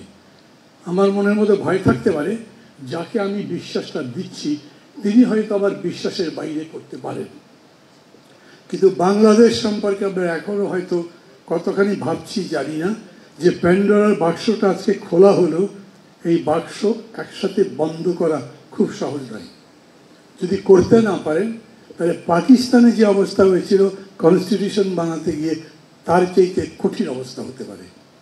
আমি আপনাদের অনুরোধ করব, এবং একই সঙ্গে স্যারকে অনুরোধ করছি, এরকম একটা বিতর্ক উঠেছিল জাতীয় সঙ্গীত বদলাতে হবে। সরকারের পক্ষ থেকে বলা হয়েছিল এই বিতর্ক অভিপ্রেত নয়। এটা বলবার পর থেকে সেই বিতর্ক বন্ধ হয়েছে। আমি আপনাদের অনুরোধ করব, যদি আমার উপরেও যায় তবু কিছু কিছু ক্ষেত্রে এতখানি বিশ্বাস আস্থা আমাদের কারো কাছে দিতে হবে। যদি বিশ্বাস করেন যাকে বিশ্বাস দিচ্ছি তিনি কর্তৃত্ব পরায়ণ এবং মানে এক দেশদর্শী হবেন না, অন্তত সেইটুকু বিশ্বাস করা যায়। এই বিশ্বাসটুকু নিয়েই আমাদেরকে একটা ঐক্যমত্য গড়তে হবে, না হলে ট্রানজিশন টু ডেমোক্রেসি একটা ডেমোক্রেটিক ওয়েতে সম্ভব হবে না। আর ডেমোক্রেটিক ওয়েতে যদি ট্রানজিশন না হয়, দ্যাট ইজ নো ডেমোক্রেসি। ভালো থাকবেন সবাই, খোদা হাফেজ। মাননীয় প্রধান উপদেষ্টা, বিভিন্ন কমিশনের সম্মানিত চেয়ারম্যানবৃন্দ, বিভিন্ন রাজনৈতিক দলের নেতৃবৃন্দ, আসসালামু আলাইকুম ওয়া রাহমাতুল্লাহি ওয়া বারাকাতুহু। আমরা এখানে 1947-এর কথা বলেছি, 52-এর কথা বলেছি, 62-এর কথা বলেছি, 71-এর কথা বলেছি, এবং সর্বশেষ 2024 সালের কথা বলেছি। কোনোটাকে খাটো করে দেখার বিষয় না। ওই সময়ের জন্য ওই জিনিসটা খুবই গুরুত্বপূর্ণ ছিল। এখনকার পরিপ্রেক্ষিতে হয়তো কোনোটা বড় ছিল, কোনোটা ছোট ছিল। আমাদের মনে সব কিছু স্মরণে রেখেই আমাদেরকে এগোতে হবে। এখানে দুইটা বিষয় খুবই গুরুত্বপূর্ণ। একটা হলো সংস্কার, আর একটা হলো আমরা বসে আছি খুব তাড়াতাড়ি ক্ষমতায় যাওয়ার জন্য। দুইটা জিনিস একসাথে কাজ করছে। আর মাননীয় প্রধান উপদেষ্টার জন্য যেটা বিপদ, সেটা হচ্ছে আপনি যাদেরকে দিয়ে সংস্কারের কাজগুলি করবেন সেটা হলো হাসিনার লোটা বাহিনী। তারা কিন্তু এখনো সরে নেই, বিভিন্ন জায়গায় তারা বসে আছে। আপনি হুকুম দিচ্ছেন, সেই হুকুম পালিত হচ্ছে না। সবাই থানায় যান, আমি প্রত্যেক মাসেই 2-4 দিনের জন্য যাই। তারা নীরব দর্শকের ভূমিকা পালন করছে। আপনি জানেন কিনা আমি জানি না, একজন ওসিকে আমি বললাম যে এটা পুলিশের সদাসর এটা নিয়ম, বিগত দিনে যত কিছু ঘটনা ঘটে যেই দলের হোক না কেন একটা রেকর্ড থাকে। সরকারি দলের হলে এটা প্রকাশ করা হয় না, কিন্তু রেকর্ড থাকে। ও বললো যে স্যার 4 তারিখের পরে আমাদেরকে নির্দেশ দেওয়া হয়েছে সমস্ত রেকর্ডগুলি ধ্বংস করে দেওয়ার জন্য। সুতরাং আমাদের কারো কাছে কোনো সন্ত্রাসীদের রেকর্ড নাই। এখন যেহেতু আপনি আর্মি ডিপ্লয় করেছেন, they have to be effective. আপনার প্রশাসন কিন্তু মাঠে ময়দানে দৃশ্যমান না। আমি সামনে বলে যাচ্ছি, অনেকেই সেটা বলবে না, দৃশ্যমান না। দৃশ্যমান না এই জন্য সবাই যাচ্ছে চলছে, ওইভাবেই একটা সময় পাস করতেছে। জিনিসপত্র নিয়ে আমি দাম বলবো না, এটা তো ডলারের সাথেই এটা বুঝতে হবে। কিন্তু আইন শৃঙ্খলা তো ঠিক করতে হবে, দুর্নীতি ঠিক করতে হবে। ঢাকা কোর্টের বড় বড় জজ সাহেবেরা পয়সা নিচ্ছে। আমার পরিচিত লোকের কাছে 15 লক্ষ টাকা নিয়ে বেল দিয়েছে। এইগুলি কি করবেন? এটা আপনি এখন সংস্কার করে কি করবেন, নির্বাচন করে কি করবেন? এই চোরগুলি যদি থেকে যায় তাহলে আমরা নির্বাচিত হয়ে আসার পরেও তো আমরা শান্তিতে থাকবো না। তাহলে এটা একটা অন্যতম গুরুত্বপূর্ণ কাজ হবে। এই সন্ত্রাসীগুলি, এই দুর্নীতিবাজগুলি, টাকা পাচারগুলিকে চিহ্নিত করে আমাদের ছেলেরা যে রক্ত দিয়েছে সর্বশেষ, এটার সাথে বেইমানি করা যাবে না। এদেরকে কঠোর শাস্তি দিতে হবে। সবচেয়ে বড় ক্রিমিনাল বসে আছে বঙ্গভবনে। অনেকে তাকে মহব্বত করে ওখানে রাখার জন্য চেষ্টা করে। এখন সংস্কার নিয়ে কথা বলতে চাই। আমি সবাই এখানে বলেছি একটা কথা, আমি সেটা প্রস্তাব দেব যে আমাদের হার্ড কপিগুলি দেন। আরেকটা অ্যাড করব, আপনি আমাদের কাছ থেকে লিখিত এটার উত্তর চান, একটা কমিটমেন্ট থাকবে। আপনি মুখে যখন কথা বলবে এটার কিন্তু কোনো কমিটমেন্ট থাকবে না, এটা রেকর্ডও থাকবে না, এবং আপনার পক্ষে এটা রেকর্ড রাখাটা সম্ভব না। সুতরাং প্রত্যেকের কাছে এটা সার্কুলেট করেন, সার্কুলেট করার পরে তাদেরকে বলেন যে তোমাদের মন্তব্য সহকারে in writing you reply our, যে আমরা যে সংস্কার করেছি এটা। তারপরে ওটার উপর আলোচনা করেন কিভাবে মিনিমাইজ করতে পারেন, কিভাবে কোনটা অ্যাকসেপ্ট করতে পারেন। সব জিনিসের সবাই গ্রহণ করবে এটা তো না, কিন্তু মেজরিটি লোক যদি একটা জিনিস গ্রহণ করে, that is to be taken as granted, that is to be taken as accepted. কারণ পার্লামেন্টে আমরা কি করি, পার্লামেন্টে একই জিনিস মেজরিটি যেটা বলে সেটাই আমরা অ্যাকসেপ্ট করি। আমাদের ক্ষেত্রেও সেটা করতে হবে। আমি আশা করি আপনারা সেটা করবেন, এবং দফায় দফায় আপনারা বসেন, একবার না হোক দুইবার না হোক, এরকম বড় মজলিসে বসে কিন্তু লাভ হবে না। ক্লোজ ডোরে বসে প্রত্যেকটা রাজনৈতিক দলের সাথে আলাদা আলাদা বইটা প্রথমে লিখিত নেবেন, তারপরে ওইটার উপর আলোচনা করেন। একটা এজেন্ডা থাকতে হবে, ওইটার উপর আলোচনা করেন, তাহলে আপনি একটা সুফল পাবেন। অন্যথায় আমার মনে হয় সুফল পাওয়া যাবে না। বাকি জিনিস তো আজকে বলার কথা না, বলতেও চাই না। মাননীয় প্রধান উপদেষ্টাকে to be more assertive। এখানে কোনো প্রেম প্রীতি করে চলবে না। যেমন মান্না ভাই বললে গেলেন আপনি সফট স্পোকেন, নো ডাউট। আমি আপনাকে 1975 থেকে চিনি, মান্না ভাই যখন প্রাইমারি স্কুলে পড়ে তখন থেকেই চিনি। এখানে কিন্তু মানুষের সাথে আপনাকে আইন প্রয়োগ করতে হবে, অমানুষের সাথে কোনো আইন প্রয়োগ নাই। আওয়ামী লীগ আমাদের ছেলেদের হত্যা করেছে, এই দেশকে হত্যা করেছে, এই দেশের সংবিধান হত্যা করেছে, একদলীয় বাকশালী শাসন করেছে, সবকিছু ধ্বংস করে দিয়েছে বাংলাদেশের। আমরা যে মুক্তিযুদ্ধ করেছি, আমি সর্বপ্রথম মুক্তিযুদ্ধে গিয়েছিলাম শহীদ রাষ্ট্রপতি জিয়ার ডাকে। কি জন্য গিয়েছিলাম? একজন যুবক ছিলাম তখন, দেশের জন্য গিয়েছিলাম। আজকে সে দেশ কি পেয়েছি? আজকে আমি যখন পিছনের দিকে ফিরে তাকাই, 52 বছর পিছনে, আমি তো ওই জায়গায় দাঁড়িয়ে আছি। এখানে আপনাকে একটু কঠিন হয়ে কিছু ইমপ্লিমেন্ট করতে হবে। আপনার যেই কয়েকদিন ক্ষমতা আছেন, you have to play the role of lion, not of anything else. তারপর অনেকেই জিজ্ঞাসা করলো এখানে আপনি ইমপ্লিমেন্ট করবেন কি করে? ইমপ্লিমেন্ট করা সোজা, অর্ডিন্যান্স করবেন, অর্ডিন্যান্স করে ইমপ্লিমেন্ট করবেন। যখন নতুন পার্লামেন্ট আসবে, নতুন পার্লামেন্টে সেটা আলোচনা করবে, রেটিফাই করবে। বাট এর আগে তো এগুলিকে অর্ডিন্যান্স করে এগুলি ক্লিয়ার করতে হবে, otherwise how it will be, সমাজে এটা ফাংশনাল কিভাবে হবে। নির্বাচনের ব্যাপারে আমি আবারই বলবো, এটা সবাই বলেছে একই কথা, জাতীয় সংসদ নির্বাচন আগে হওয়াটা যুক্তিযুত। কারণ তখন আমাকে নিয়ে টানাটানি শুরু হয়ে যাবে যে কাকে ইউনিয়ন কাউন্সিলের নির্বাচনে মনোনয়ন দেবো, কাকে মেম্বার বানাবো, কাকে গ্রামে মারপিট শুরু হয়ে যাবে। আর আওয়ামী লীগের লোকগুলি তো লক্ষ লক্ষ হাজার কোটি টাকা নিয়ে বসে আছে।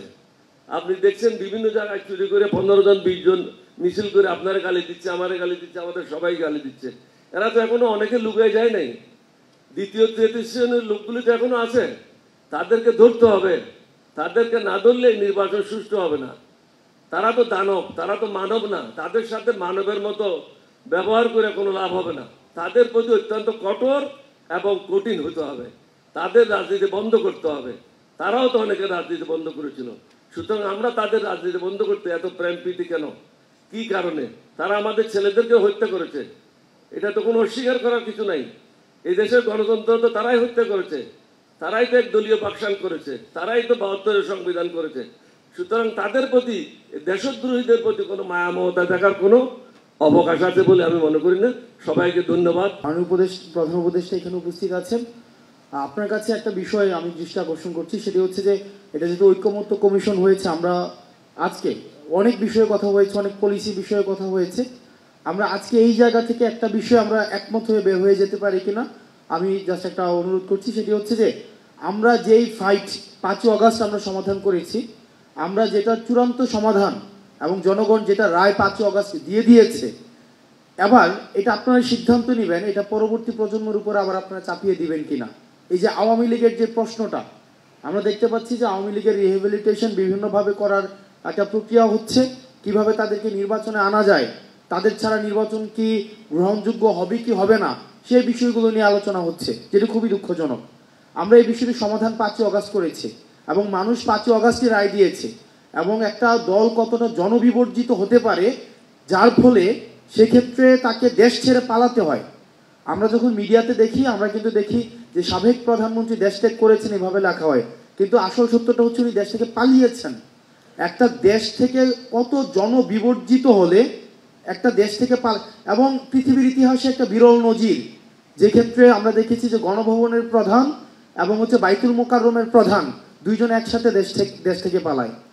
এখন আমরা ওই যে স্বৈরতান্ত্রিক ব্যবস্থা, আপনারা সিদ্ধান্ত নেবেন ওই ফাইটটার দিকে কি এই প্রজন্মকে আবার আমাদেরকে ঠেলে দিবেন কিনা, যে আজকে আপনারা সিদ্ধান্ত নেন আগামী 20 বছর পর আবার এই আওয়ামী কোশ্চেনের সাথে কি আমাদের ডিল করতে হবে কিনা, আজকে 30 বছর পর এই আওয়ামী কোশ্চেনের সাথে আবার আমরা ডিল করবো কিনা, নাকি এটা সমাধান আমরা 5ই অগাস্ট যেটা জনতা সিদ্ধান্ত দিয়েছে, ছাত্র নাগরিক সিদ্ধান্ত দিয়েছে যে বাংলাদেশের এই ভূখণ্ডে আওয়ামী লীগ অপ্রাসঙ্গিক, এটাকে ধরেই আমরা পরবর্তী বাংলাদেশ বিনির্মাণ করব। এই সিদ্ধান্তটা এই ফোরাম থেকে আসতে হবে। আমরা দেখছি যে ইলেকটোরাল প্রসেসের মধ্য দিয়ে আমরা যাচ্ছি, ইলেকটোরাল একটা ডেমোক্রেটিক ট্রান্সফরমেশনের দিকে যাচ্ছি। এই সাথে সাথে কিছু অপ্রত্যাশিত ঘটনাও ঘটছে, যেমন আওয়ামী লীগের যেহেতু একটা সেট আপ রয়েছে, এগুলো দুঃখজনক, এগুলো হচ্ছে মাঝে মাঝে আমরা হচ্ছে ইউফেমিস্টিকভাবে এগুলো এড়িয়ে যাই। আমরা একটা ডেমোক্রেটিক একটা সোসাইটিতে ইউফেমিস্টিকভাবে এড়িয়ে যাই, যেমন ইলেকটোরাল প্রসেসে আমরা আওয়ামী লীগকে নিয়ে আসতে চাই, কারণ হচ্ছে আওয়ামী লীগের যেহেতু একটা সেট আপ আছে, তাদের একটা ভোট ব্যাংক আছে, তাদের একটা বিজনেস একটা কমিউনিটি আছে, তাদের কালচারাল একটা হচ্ছে কালচারাল একটা সোসাইটি আছে। তো এই জায়গাতে আমি যদি আওয়ামী লীগকে কোনোভাবে আমার কাছাকাছি নিয়ে আসতে পারি, আওয়ামী লীগের কাছে যদি আমি একটু সিম্প্যাথেটিক মানে একটু যদি ইতিবাচক একটা ভাবনা দিতে পারি, তাহলে আওয়ামী লীগের ভোটটা রেডিমেড ভোটটা আমি পাওয়া যাই। তো এই কারণে দেখতে পাচ্ছি অনেক রাজনৈতিক দলের মধ্যে বা আমাদের নিজেদের মধ্যেও এক ধরনের আওয়ামী প্রীতি তৈরি হচ্ছে, যেটি একটি জাতির জন্য পরবর্তীতে আমি মনে করি যে আমাদের এই প্রজন্মকে আবার একটা এন্ডলেস কনফ্লিক্টের দিকে ঠেলে দেওয়া হবে। সুতরাং আমরা আমাদের জায়গা থেকে বৈষম্যবিরোধী ছাত্র আন্দোলন এবং এই প্রজন্ম, আমরা একটা জায়গায় আজকে যখন ডিসকাশন আমি পুরোটা সময় শুনছিলাম, আমরা একটা বিষয় মনে হয় আমরা অ্যাভয়েড করছিলাম, আমরা একটা জেনারেশনাল কনফ্লিক্টের মধ্যে রয়েছি।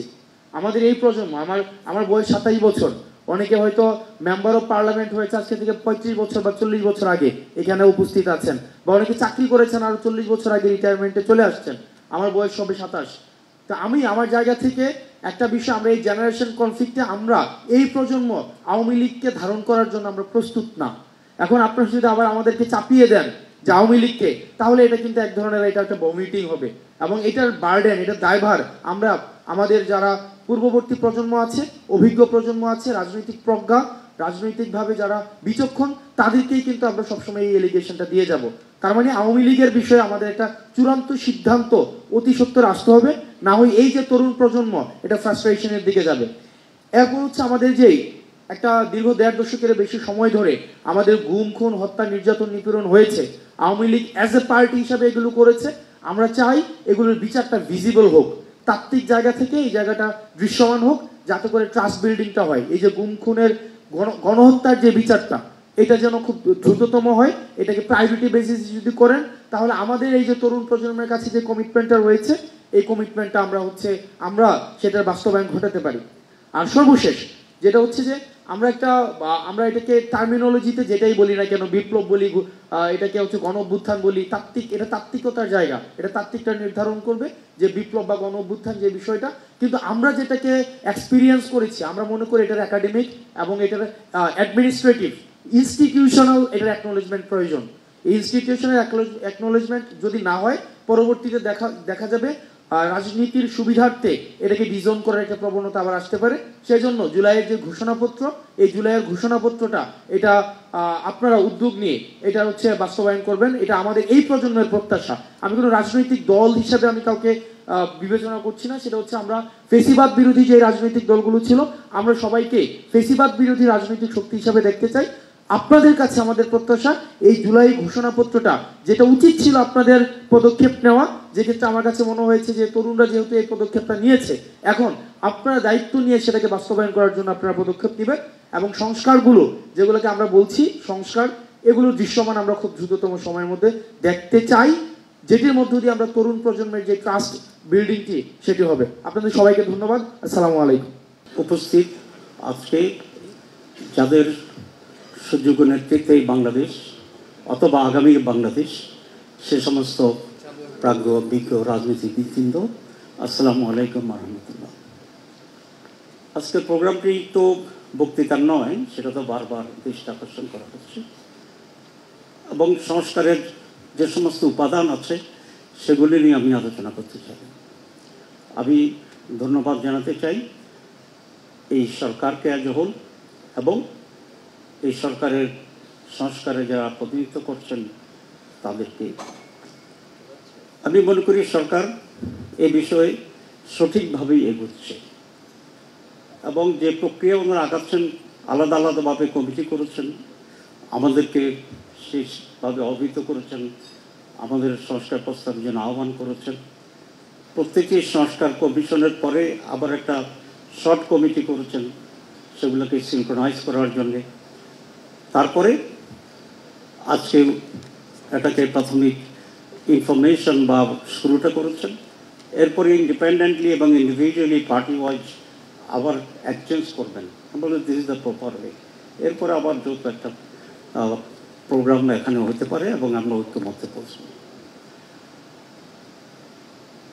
আমরা এটা মনে করি যে 71 সাল থেকে 24শে অগাস্ট পর্যন্ত বাংলাদেশে নানা সরকার শাসন করেছে, ক্ষমতার পরিবর্তন হয়েছে, নানা ঘটনা এবং অঘটন ঘটেছে, কিন্তু আমাদের মৌলিক কোনো পরিবর্তন, গুণগত পরিবর্তন খুব কমই হয়েছে। 5 অগাস্টে যেহেতু একটি মহা অর্জন আমাদের হয়েছে সকলের সম্মিলিতভাবেই, এটিকে একটি আপগ্রেডেশন হিসাবে, কোয়ালিটেটিভ আপগ্রেডেশন হিসাবে গ্রহণ করে আমরা যদি পজিটিভ পরিবর্তনের দিকে সকলের ঐক্যমত্যের ভিত্তিতে অগ্রসর হতে পারি তাহলে বাংলাদেশ কিছুটা লাভবান হবে। না হলে বিগত 54 বছরের মতো এরকম অনেক 54 আমাদের কাছ থেকে চলে যাবে। আমি সেই কারণে সংস্কারের যে উদ্যোগটা নিয়েছে এটাকে অত্যন্ত প্রয়োজনীয় মনে করি। এখন নির্বাচন সংস্কার, জাতীয় নির্বাচন, স্থানীয় নির্বাচনের যে কথাটি আসছে, বাংলাদেশ জামাতে ইসলামী শুরু থেকেই খুব স্পষ্ট করে এটা বলছে যে আমরা কিছু গুরুত্বপূর্ণ সংস্কার প্রয়োজন মনে করি নির্বাচনের আগে, এবং এই প্রয়োজনীয় সংস্কার করার পর যত শীঘ্র সম্ভব নির্বাচন অনুষ্ঠান করা এটা সম্ভব। এবং মহামান্য প্রধান উপদেষ্টা বলেছেন নির্বাচন সংস্কার একসাথে চলবে। দিস ইজ আওয়ার প্রিন্সিপাল, দুটো একসাথে চলবে এবং একটি পর্যায়ে, কতিপয় পর্যায়ে একমত হয়ে আমাদের আগতে হবে, এই জন্য যাতে করে আমরা একটা বেটার বাংলাদেশ পাই, একটা বেটার সিস্টেম পাই এবং একটি সুন্দর নির্বাচন পাই, একটি সুন্দর সরকার পাই, একটি সুন্দর রাজনীতি পাই। এবং এক্ষেত্রে রাজনৈতিক দলগুলোর ভিতরে নিজেদের একটা সংস্কারের প্রয়োজন আছে বলে আমি মনে করি, যেটা আমরা আমাদের মাঝে সবসময় করার জন্য চেষ্টা করছি। কতিপয় বিষয় তো আমাদের ভিতরে ঐক্যমত্য আছে, যেমন বাংলাদেশের স্বাধীনতা, সার্বভৌমত্ব; 2 টেকসই গণতন্ত্র; 3 সুষ্ঠু নির্বাচন; 4 দুর্নীতিমুক্ত বাংলাদেশ; 5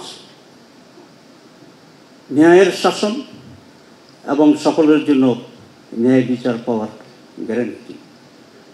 এই কতিপয় বিষয় যদি আমরা ঐক্যমত্য পোষণ করতে পারি, এবং দ্বিমত পোষণ করার কোনো সুযোগ আছে আমি মনে করি না, এবং এটাকে টেকসই করা এবং বাস্তবায়ন যেভাবে হতে পারে সে পর্যায়ে যে সমস্ত সংস্কার প্রয়োজন আমি মনে করি এখন ওই সমস্ত সংস্কারের প্রতি আমরা ঐক্যমত্য পোষণ করতে পারি। আর বাকি টোটাল যে সমস্ত সংস্কার আছে ইটস এ কন্টিনিউয়াস প্রসেস এবং ইট মে টেক টাইম। নির্বাচিত সরকার এটাকে যদি নিয়ত সহি থাকে, আমরা যদি সিনসিয়ার হই, তাহলে we can carry on that. এখন খুবই গুরুত্বপূর্ণ দুটো বিষয়কে সামনে রেখে সরকার একটি জাতি গঠনের দিকে উদ্যোগ নিতে হবে, যেটি আমাদের সবচেয়ে বড় ক্রাইসিস। আমাদের বড় ক্রাইসিস হচ্ছে অনেস্টি, আমাদের বড় ক্রাইসিস হচ্ছে মোরালিটি, আমাদের বড় ক্রাইসিস হচ্ছে sense of accountability and accountability. সুতরাং একটি জাতি একটি কালচারের ভিতরে, রাজনীতি, অর্থনীতি, সামাজিক সব কালচারের ভিতরে এ সমস্ত বেসিক ভার্চুসগুলো যাতে কীভাবে আমরা আনতে পারি, এটি সকল রাজনৈতিক দলের দায়িত্ব এবং যারা যখন সরকার থাকে তাদের দায়িত্ব। সেই রকম একটি পরিবর্তিত moral based, education based, honesty based একটা ফরওয়ার্ড গোয়িং নেশন সেন্টিমেন্ট যদি তৈরি করা যায়, তাহলে আমরা আশা করি সময়ের ব্যবধানে বাংলাদেশ সঠিক জায়গায় পৌঁছবে এবং আমরা একটি সুন্দর বাংলাদেশ রেখে দিতে পারবো আমাদের নেক্সট জেনারেশনগুলোর জন্য। আমি এই কথা বলেই এই আশাবাদ ব্যক্ত করি এবং যেটাই পজিটিভ তার প্রতি জামাত ইসলামের সমর্থন আছে, এটা খুব ফ্র্যাঙ্কলি এবং ব্ল্যাঙ্কলি বলে। আর যারা 5 আগস্টে সেই 2 আগস্টে বিপ্লবে জীবন দিয়েছেন, রক্ত দিয়েছেন, ত্যাগ করেছেন, তাদের সেই ত্যাগের প্রতি শ্রদ্ধা জানিয়ে আমি আমার বক্তব্য শেষ করছি। ডিটেলস আমরা যখন কমিটি বলবে তখন আমরা বলবো ইনশাআল্লাহ। আসসালামু আলাইকুম রহমতুল্লাহ।